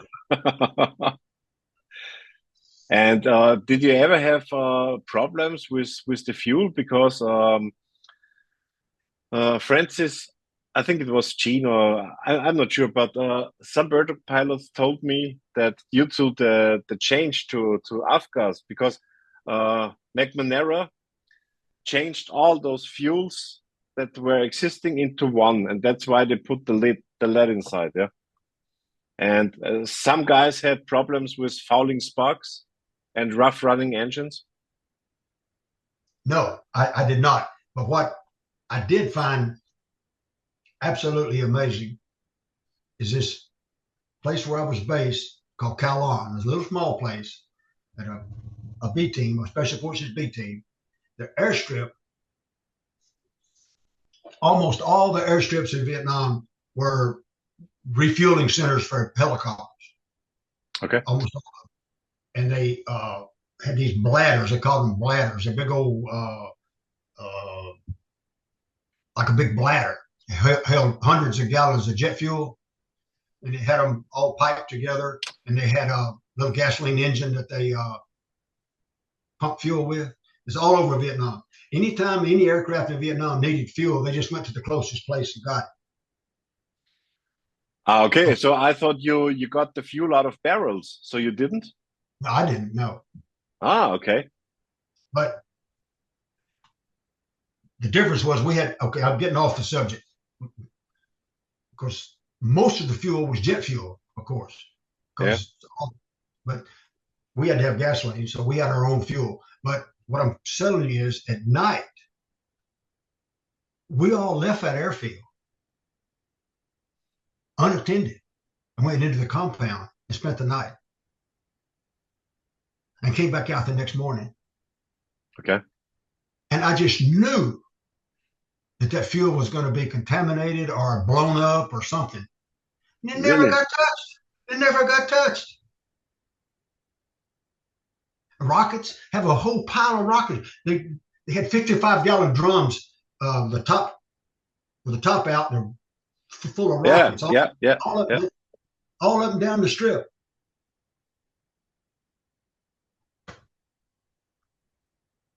Why didn't they blow it up? That's insane, yeah. I never figured that out. So there was no guard watching in the night what's going on over there? I had a few Vietnamese out there, but hell, they slept. Yeah, okay. It wouldn't have been hard to do. And the whole area where you took off those little airstrips, there was no fence or anything, nothing, right? No. Nothing. Okay. Okay. They had what they call chu hois. In Vietnamese, a phrase chu hoi, means I think it means I surrender or something. I don't know. But okay. A lot of Viet Cong a lot of them didn't want to be there any more than we did. You know, they were forced into it. Well, at the first chance, they'd give up. So they'd come across to the Army of Vietnam, and they basically just became laborers for the Army of Vietnam. So at our airfield, we had 10 or 12 chu hois, we call them, with VC that had surrendered. They just walked around loose, and they're the ones that put the rockets together. Okay. Because the rockets come, they got the motor and the warhead. They'd put they'd build rockets, and when it got ready to go in, they put them in the back of a truck. No guard, no nothing. Put them in the back of a truck and take them in. I thought, man, this whole thing is insane. So when you came back, you said sometimes you get back to get more rockets. Yes. Who loaded the rockets? Was it always the crew chief? Always the crew chief. So you never loaded them, okay? I'm not going to say I didn't. I might have. But in general, it was the crew chief's job. The general rule, no. Okay. Yeah. Okay. Because you had the little trigger thing. You had to pull that out with spring loaded. Yes. And they had to wear an asbestos glove. In case it were fire. I never saw one fire, but that was a precaution. And another thing, if you landed with the rockets, you had to go to a designated place to point there. So if they did fire, it wouldn't. Yeah. Okay. It was just a pain. It was just easier to shoot them. Yeah. So I shot them. I wasn't paying for them, so I shot them all. So most of the time you came home with 0 rockets. Yes. Yeah. Okay. Okay. I had no supervision. Nobody ever told me I was doing a good job. Nobody ever told me I was doing a bad job. Was there from time to time any response from the ground troops? Because you saved their asses probably more than one time, yeah? Yes. Occasionally I would hear that so-and-so said such and such and sure was glad you were out there. I use the same call sign see, that's something else. From a security standpoint, like the Air Force, every time they fly a mission, they have a different call sign. Yeah. I use the same one for a whole year. Which was yours? Swampfox 26. 26, okay. So what I'm saying is that the VC knew Swampfox 26. They knew that was me. Yeah, of course. Okay. Yeah. And they had a banner, one time across the canal said, "Curse you, Swamp 26." You know, I mean, they knew it was me. Which I should have had a different call sign every day. Mm-hmm. You know, that was bad. But anyway, the one time that I did, well, they gave me the DFC for it. This thing was Flying Cross. The lieutenant on the ground wrote, the awards system in Vietnam was terribly flawed, terribly flawed. The people around the headquarters typically got all the awards because what they would do, they'd below, I think from Bronze Star on down, they were allocated the battalion. Okay, you got 5 Bronze Stars. So they have to find 5 people to give them to. Oh, really? Yeah. So then the operations officer get one, the maintenance officer get one. You know, that's the way they did it. But the way it was supposed to work is if you see something that you think's worthy of a decoration, you write a statement, just a simple statement of what you saw, and then that goes in and goes up to somewhere, and some committee decides if or what kind of award you would get. Anything above DFC required at least 2 statements. Okay. Sometimes 3. And to keep people from saying, okay, I'll put you in if you put me in, you know, that kind of thing, which was a lot of that. Oh, that's why they wanted 3. Okay. So this particular situation that I was involved in, there were 2 Americans on the ground with a platoon of Vietnamese soldiers. And one of the Americans was killed. So there's only one left to write a statement. So the highest award I could get was DFC. I always felt I got cheated about that, but nothing I can do about it. Yeah, but anyway, you sent me all your awards you got.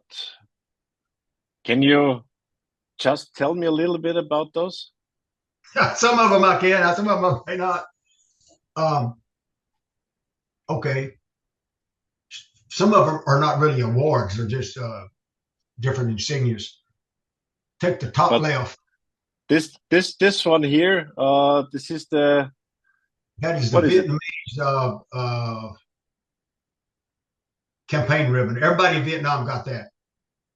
Okay, yeah. Mm-hmm. Now the stars,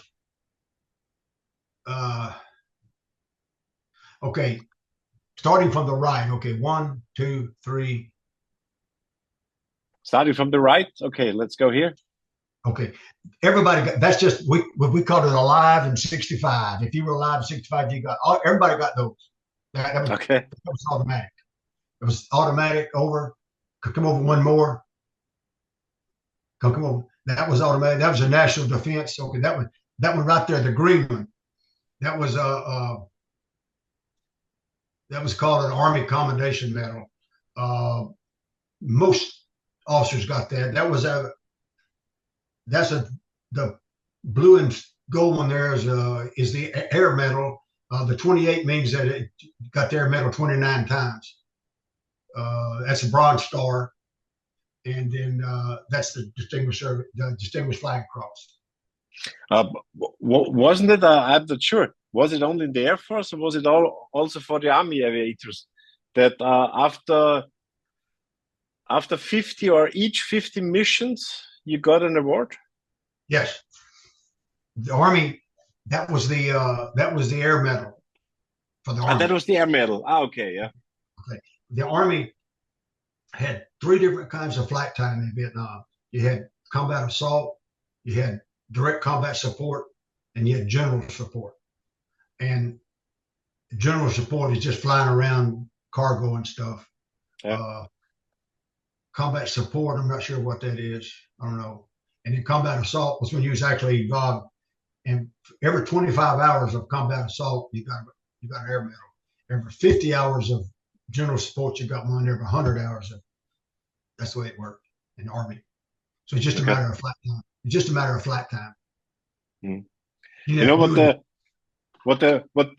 the most for me interesting thing was in this interview series was I thought that 99% of all the rockets that you guys shot white phosphorus, because all the time I got so many books and magazines at home, and you always hear about forward air controllers. It's always about the Air Force, and the Air Force only had the Willie Peets. And man, the first interview was with David, and David told me, "Oh, I think I never shot a white phosphor." So, wow, really? I shot a and few then of them. yeah, and then the story went on. Yeah, another I always, shotgun pilot, the same, and now you with the Swampfox. That's insane. Yeah, because you guys flew the bird dog like a Stuka fighter in Second World War. the only time I shot him was to start fires. Well, what is Starfires? Start fires. To Yeah, start okay. fires on the ground. Ah, so yeah, okay, sorry, yeah. Fire go crazy with a Willie Pete rocket. But imagine now, see, the Air Force had a different mission. The Air Force mission was to direct fighters. Yes, yeah. Close air support. And they needed the Willie Pete rockets to direct the fighters. Yeah. Where to go. Yeah. But I didn't. I mean, because like, for instance, helicopter gunships, hell, they'd come out there at 50 knots. I mean, just, hey, right down there, you see that? Yep. You didn't have to mark it, just tell them where it was. But these guys coming in these F4s at 300-400 mile an hour, they had to have yeah, of course. Yeah. So, but when you called the Sea Wolves, for example, you never dropped a smoke grenade or something like this? Occasionally. Most of the times, no. You just tell them. Okay. But they're in helicopters. They can slow down. Mm-hmm. They slow down to 50, 60 knots. You just point it out to them. It wasn't that hard. And they were low, too. Did you also have the A-1 Sky Raiders in your area? I never saw an A-1 in Vietnam. Oh, really? Okay. Our war was different from the whole rest of, it was different. Yeah. Because this is a plane, when I ever win in the lottery, I buy an A-1 Sky Raider. That would be mine. Yeah, wow, man. I'd rather have a Sky Raider than a Mustang. Yeah, exactly. Yeah, absolutely. Yeah. Especially, I like the camouflage of the Navy with this B on the side. Oh man. I never got close to anything like that. Yeah. I saw a Sky Raider at the bird dog meeting in Burgos in Spain, and oh my God, this is a flying tank. It's insane. It's so huge. At Oshkosh, at the air show at Oshkosh in 3 or 4 years ago, they had a flyby of a P-51, a Sky Raider, and an F-16. They were all flying side by side. Information. Oh man. That was cool. That was great. Yeah. I don't know what else. I mean, obviously I can talk. I mean, I can talk all day. I don't know what else you might want to. I can tell you, this interview, I didn't expect that, because for me it was a mind opener. Oh my God, really? What again? Really? You spoke about topics no one else talked before. It was super interesting, but we are not done. When you, how can I say it? How can I ask you this?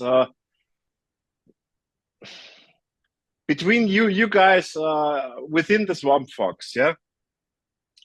Did you ever meet the other guys from the cat killers or from the shotguns, or did you always stay together? Never. Okay. So there was no experience exchange or something like this with other companies. It never happened. I didn't realize after I came back from Vietnam that everybody didn't have the same experience I did. I thought we all did the same thing. Ah, okay. But I didn't have any way to know. Then as I began to talk to people, oh wow, y'all did that? Y'all did what? No, we didn't do that. You fight it there for a very long time.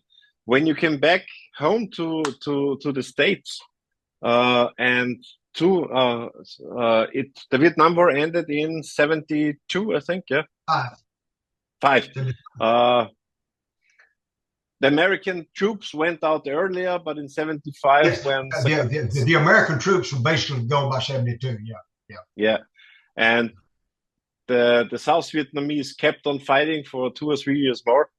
Yeah. But how did you feel? Because didn't you also have friends over there from South Vietnam?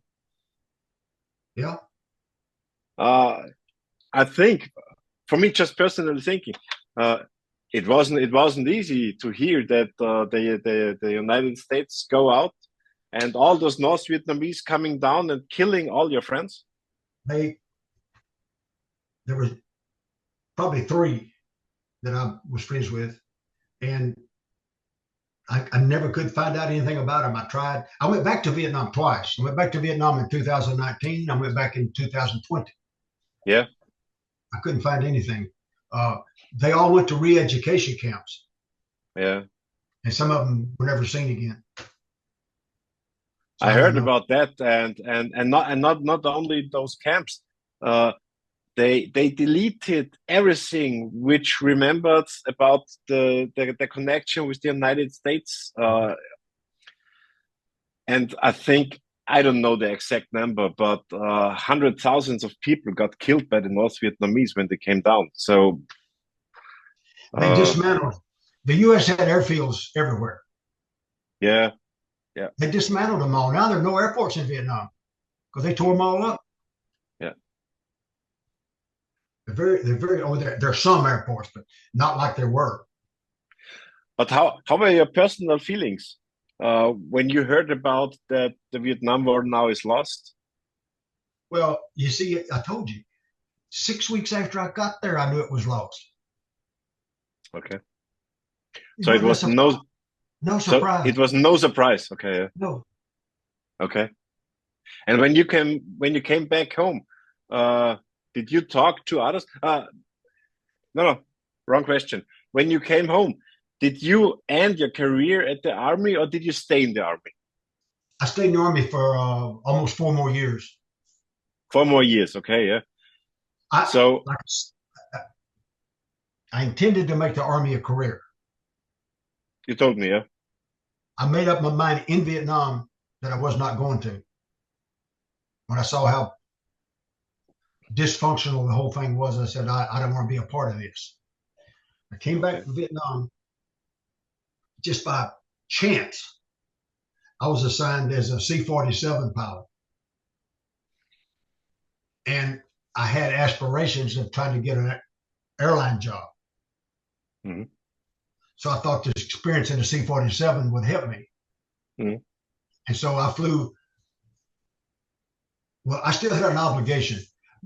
After I finished flight school, every pilot that finished flight school had to stay in the Army for 3 years after flight school. Okay. After I came back from Vietnam, I still had 2 more years. Yeah. So I was flying C-47s, building time. I flew 2,300 hours in 3 years. Cool.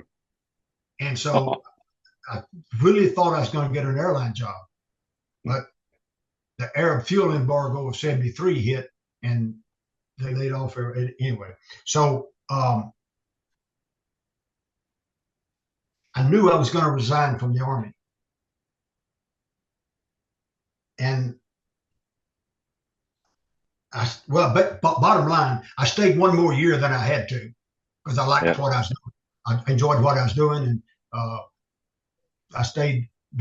I was about to get transferred, and my time was up. I was going to move me, and I didn't want to move, so I just resigned. But flying the DC-3 was pretty cool, huh? Yeah, it was. Yeah, I flew all over the United States. All over the United States. Wow. There's a TV series, Buffalo Airways. Do you know it? Yeah. Oh my God, I watch all of them. It's so cool. the, DC-3, DC-4. Oh, it's insane. Yeah. the Air Force and I mean the Air Force and the Navy and the Marines had basically gotten rid of them by then. Mhm. But the Army had picked up the one I flew came from the Navy. It was actually an R4D. It was redesignated C-47, and then by the time I left, the Army had gotten rid of them too. So I flew them to the very end. I ferried my airplane to the boneyard at Davis-Monthan Air Force Base. Oh, I put it in the boneyard. oh my God. You should put it in your grass strip at home. Yeah. So when you finished your duty in Vietnam, how did you get home? Well, same way I got there. I went to again. This was strange. As an officer, they just gave me a set of orders, told me to go to Long Binh, which was near Bien Hoa, near Saigon, was the largest at that time, largest army post in the world. They said go to Long Binh, and and I don't know this, and I can't verify it, but I heard that officers that went back to Vietnam on a second tour and understood how things worked, just disappeared. And then showed back up a year later. Nobody ever knew where they went, or they just went to Saigon, got a hotel and apartment. Now, I don't know if that's true or not. Probably not true, but there's no accountability. They just said, just go up there. Yeah, so anyway, and then I went to Bien Hoa Air Base and flew back on a Flying Tigers again, DC-8. It's funny how you remember little things. I flew over there on Flying Tigers F2B3, and I flew back on Flying Tigers F2B4. You still know that? Oh my I still God. remember that. Okay. So, but your way back was also with a civil airliner? Yes, charter. Okay. Sure. Okay. There were several Capital Airways, Flying Tigers. I don't know. There were several of those charter companies that just ferried back and forth to Vietnam. That's interesting that the United States didn't use their own planes because they didn't have enough. No? Okay. No, gosh, no. Which plane was it? A Boeing 727 or what was it? It was a DC-8. Back in both directions, the DC-8. Ah, okay, yeah. When we were landing, my entire flight class, with a couple of exceptions, was on the same flight to Vietnam. We were on the same airplane. Okay. Of course, when we got to Vietnam, we scattered all over. Yeah, but true. On final approach, I'll never forget this. On final approach into Ton Son no, Bien Hoa. We went to Bien Hoa. On final approach into Bien Hoa Air Base, we saw a pair of F4s running an airstrike out the window. Wow. That's when it hit me. Hey, these people are mad at each other. Wow. Wow. Welcome to Vietnam. Welcome to Vietnam. Two guys told me that when they left the plane and there was a special smell in the air. Do you remember this? Did you have the same feeling? In Vietnam? Yes. Oh, yes. It smelled different. They all said you could smell Vietnam. Yeah, it smelled different. It was the decaying vegetation. Okay. Yeah. Oh, yeah. It had a definite smell. When I went back in 2000, it smelled the same way. Okay. Interesting. Yeah. When you went back to Vietnam, did you also visit the places with the caves, with the bunkers? Yeah. Oh no. I only went to the area that I was in.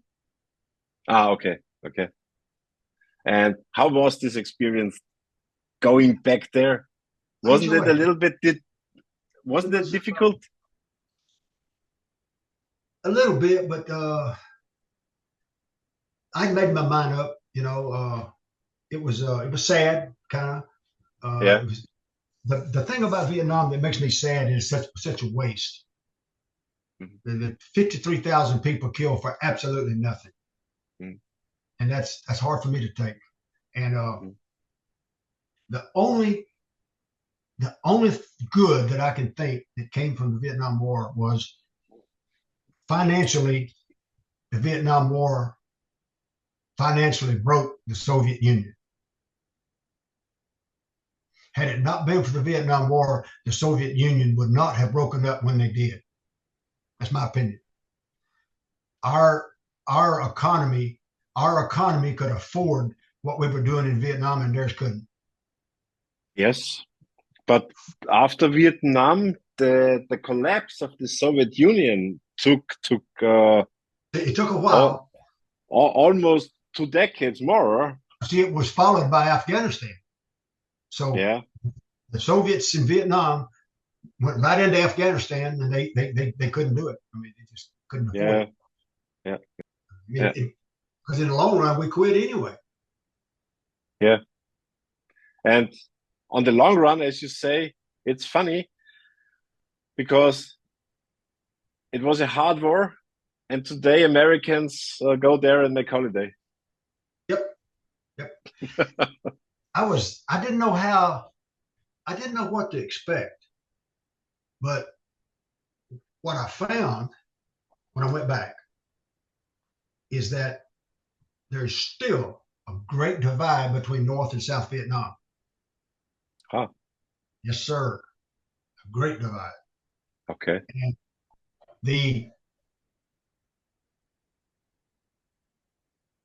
for a whole week, I could not buy a drink.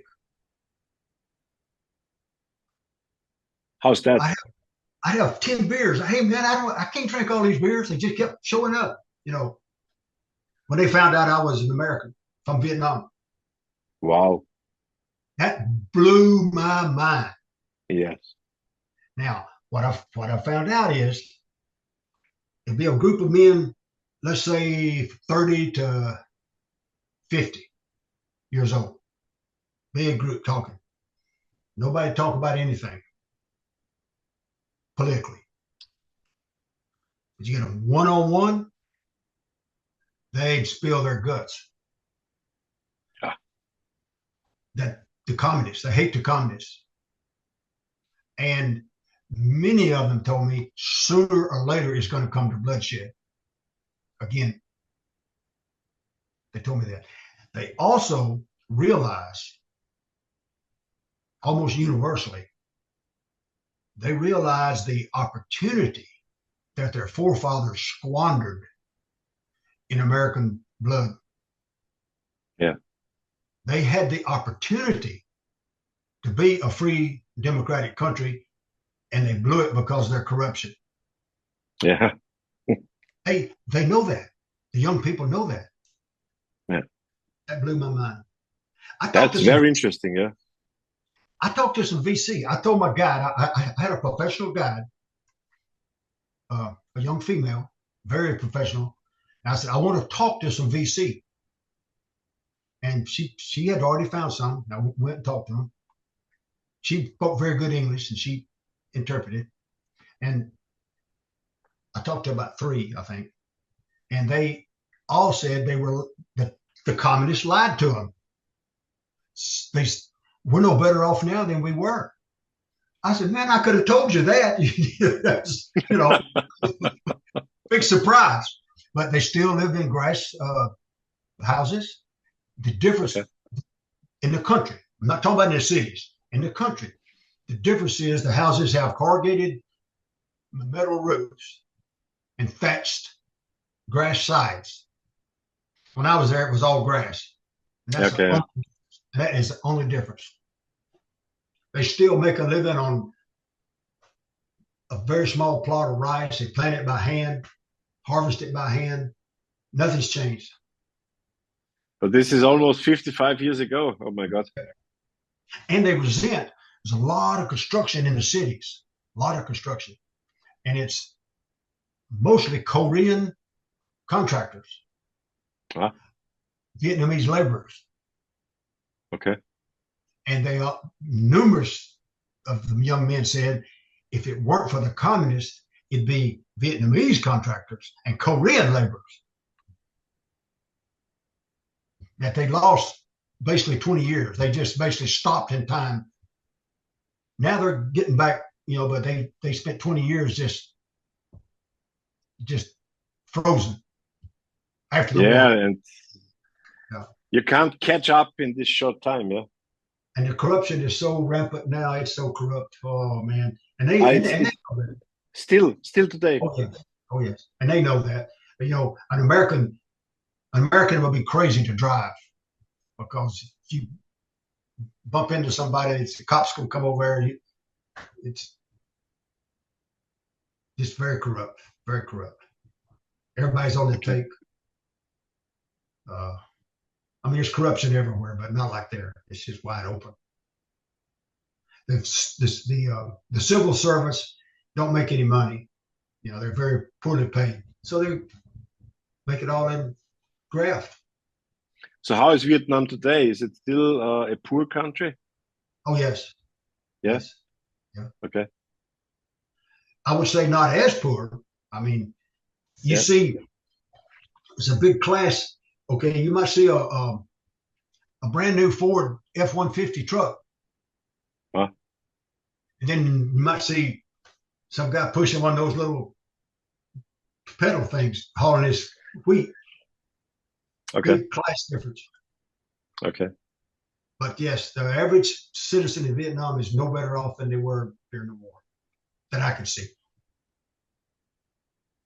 When you are back in the States, when you came home, did you see any protesters? I did not personally. Okay. So maybe because it was 68, did it 69. 69. So 68 you came, 69 you went back. So were those main protests later on, 71, 72? Oh, they were going on, but see, I was still in the Army. Remember that? Yeah. And I was mostly on Army bases, so I didn't have any. I wasn't in any of those places, where the big cities up north where they didn't. Okay. I didn't have occasion to. Oh yeah, they killed those 3 college students in Kent State and Ohio. Yes. Yeah. But I didn't. I personally didn't witness any of that. Yeah, I heard about them. The police shot them, so far I know. National Guard. The National Guard shot them. Yes, sir. Yeah, that's weird. For me, it was hard to understand because if those guys protest against the government, yeah, okay, that's fine, yeah. But the soldiers, hey man, you did your job over there. Wrong person, sorry. Go to the government, yeah. Well, I don't know. It's just looking back on it. It was a terrible time. I don't. The domino theory and all that. If you're going to go to war to win. Yes, sir. If you're not going to win, stay out of it. Yeah. And we have not learned that yet. Yeah. In North Vietnam, now, I don't know this from personal experience, but I've read a lot. And, when we first started airstrikes in North Vietnam, the North Vietnamese air bases were off limits. We couldn't bomb their air bases. We couldn't do this. We couldn't do that. We couldn't do this. And then gradually it escalated up towards right before the end of Vietnam, we were bombing everything. Had we done that in the beginning, before they went underground, everything went underground. Had we done that from the day one, I think the outcome might have been different. We gave them 10 years to prepare for that. Again, my opinion. Yeah, but there was always the concern, so far as I heard. Always about the Russians. Always about the Russians. Exactly. Yeah. Exactly. But One hey, time, man, but this was also stupid because for sure the CIA knew that those MiG-21s came from the Russians, and also many MiG-21 pilots were actually Russians. yeah, So the the Russians American, were already there. when it first started, the American aircraft could not shoot at a MiG until they got the landing gear up. Really? Yeah, that's a fact. They couldn't shoot them on the ground. Because the F-4 Phantom had in the middle those machine gun. Yeah. Yeah, I know that. Yep. Yep. It was a. But anyway, everybody But can you? got a different opinion. Yeah. But can you explain me why it needed almost 50 years that people are now getting interested in the Vietnam time?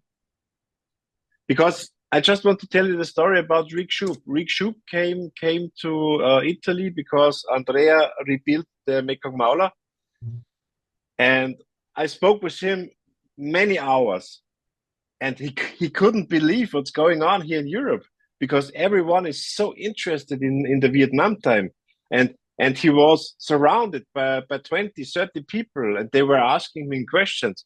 He said he never had that in the States. The only Why? thing I can say, just off the top of my head, in the immediate aftermath of Vietnam, it was just so horrible, and the Americans were all baby killers and all that stuff. It just was not. You just didn't talk about it in polite society. I never talked about it. You didn't talk about it, and then Okay. as time has gone on, people are. Hell, we're almost all dead. Almost most Vietnam veterans are dead now. And people are more open, and the young people are more curious. I guess I really don't have a real good answer for that. Because you know why I do it. I mentioned it several times. I missed to talk about war with my grandfather, and I will never have this chance again. And I don't want to miss the stories that you guys have to tell. When I was growing up, I was born in 44. Mhm. So, see, I grew up in the 50s. Yeah. Okay. So every man I knew was a World War II veteran. Yeah. Just about, almost everyone. Okay. And I used to, like I told you, I've always been interested in the military. All I want to do is go in the military. I live right outside a big army post. I've always been around the army. I couldn't get any of those guys to talk to me. I'd ask them, well, what did you do? Well, They didn't want to talk, no? No, they wouldn't talk about it. Okay. They talk about stuff like,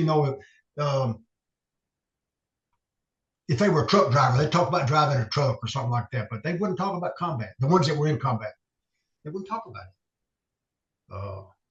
My first instructor in flight school was a civilian, worked for the Army, flew P-40s, Europe. And then later he transitioned into P-47. He wouldn't talk about it. Oh my God. But that would have been so exciting, talking with a guy who flew the Thunderbolt. Oh my God. And I was a brand new student pilot. Yeah, I wanted to hear all about it. Yeah, of course. But he wouldn't talk about it. Okay. I mean, he'd talk about stuff, but not what I wanted to hear. Okay.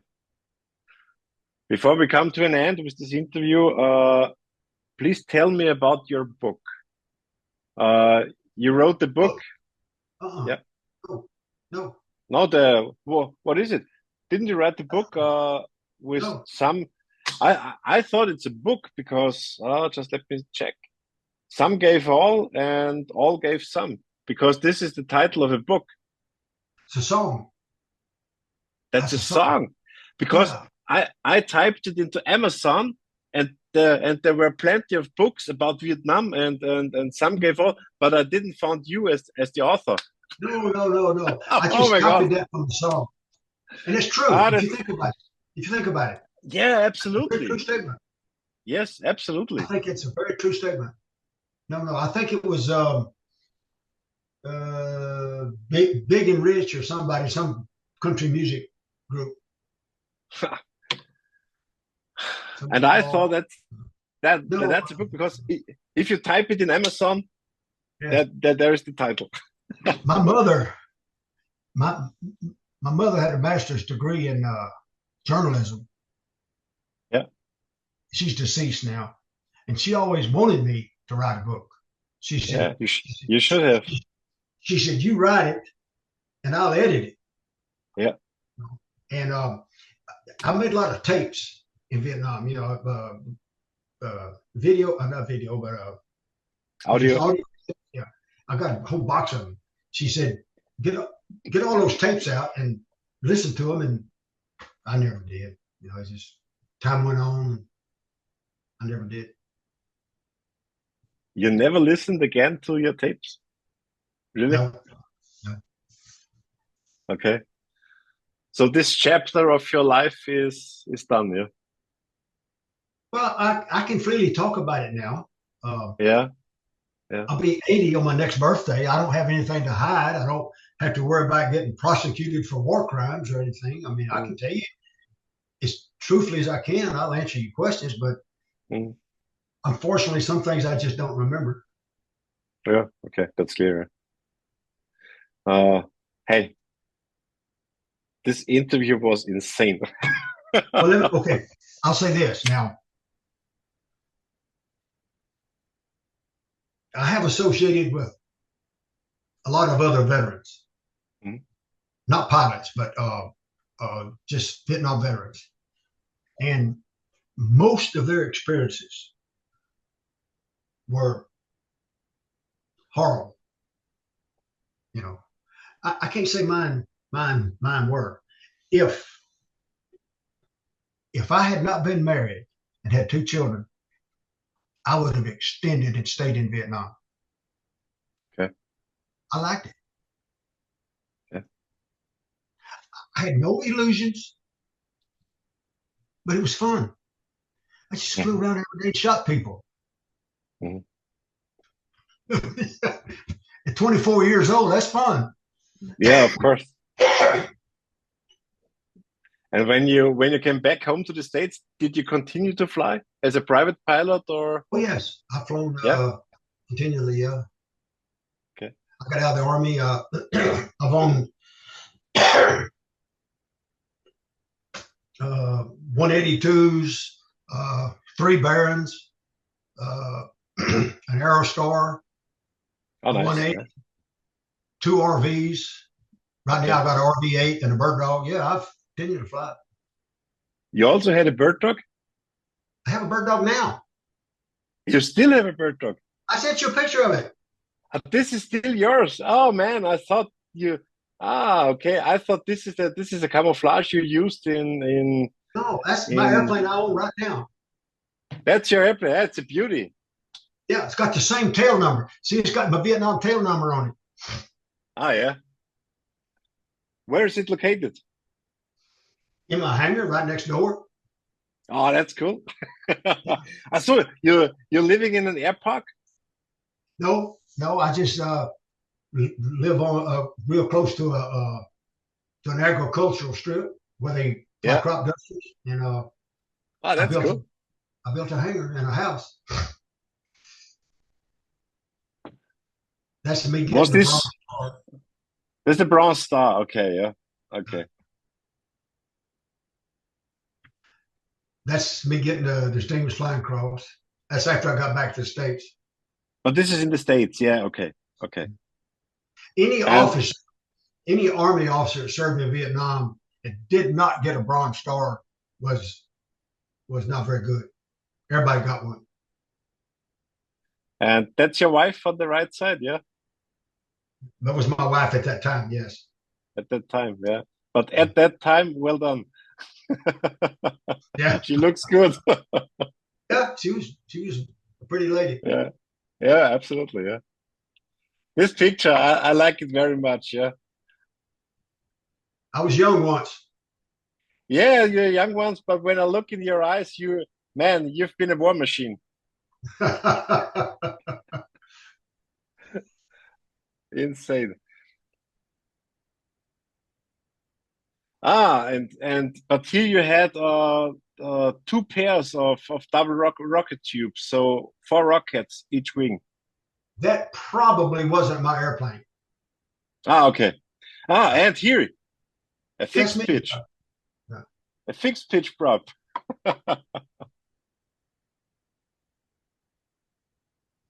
That's no constant speed here, yeah. Yeah. So do we have another picture? Let me just check and see. My daughter wants to look at these interviews. Where are you gonna post them? I will tell you this. So every time I go somewhere in my bird dog, I put that in the back window so people won't have to ask me a lot of questions. Oh, that's cool. You're having a French bird dog, an E model now. Yeah, that's cool. Yeah. The French almost only had the E models. It has a stronger landing gears. Stronger landing gear and a vent on the side. Yeah, the vent is unique because the French built it in themselves. And on a hot day, it's insane, yeah. Mine was built in Wichita. Yeah, in Wichita, of course. But those planes came to the French guys, and in France, they made this ventilation on the side. Oh, really? It's not original from Cessna. It's French made. That vent? The vent is French made. Yes, sir. I didn't know that. Yeah. No. They are the only bird dogs that have that because they flew in the desert in Algeria. Yeah. And because they flew in Algeria, due to the high temperatures, they installed those vents. Yeah. I've got the logbooks from the French, but all in French. I can't read them. I don't know. Yeah. Oh, that's cool. That's great. Just for the record, you're welcome to delete or edit any way you want to. I just throwing it out there. You do what you want to with it. No. I mean, you want to cut part of it out, that's fine. I don't care. Yeah, believe me, I will make it a very good interview because it was really amazing and so many details I didn't know. I didn't even think about, to be honest. So I think to many people out there, they will. Oh, really? It was like this. So yeah, I think there will some people be surprised. Yeah. Okay, I want to reemphasize. These are my experiences. Yes, of course. Yeah. I don't know. I can't speak to what anybody else did. Yeah. And I would also mention this in the video, but that's why that's all about this interviews to get those personal feelings and emotion from the pilots that flew the bird dog over there. And each experience was totally different, as we talked there. Yeah. As soon as we conclude this, I'll send that picture of those M60s. Yes, please. That would be fine. So finally, hey, thank you very much for this honor to have you here. It was fun. It was amazing. It was super fun. Yeah. You got me talking about stuff I haven't talked about in a long time. Yeah. And I would love to be to stay in touch with you. And maybe I will travel to the States next year. If you come to the States. Yeah, and I really want to make a tour across the States. And it would be fine if we could go for a beer. If you come anywhere near here, I'll meet you. Yes, sir. I would love to. Okay. I got 2 airplanes. Yeah. 2 airplanes to meet you. You have the bird dog, and what is the second plane? Vans RV-8. Really? Oh, that's insane. Yeah. Yeah. Okay. Wow. 160 knots. Wow. Yeah, it's a fast plane. Yeah. But with the bird dog, you can have a lot of fun at very short. Bird dog's more fun. Bird dog's more fun. That's it. Hey, thank you, and have a great day. Thank you. Bye. Bye. Ciao. See you.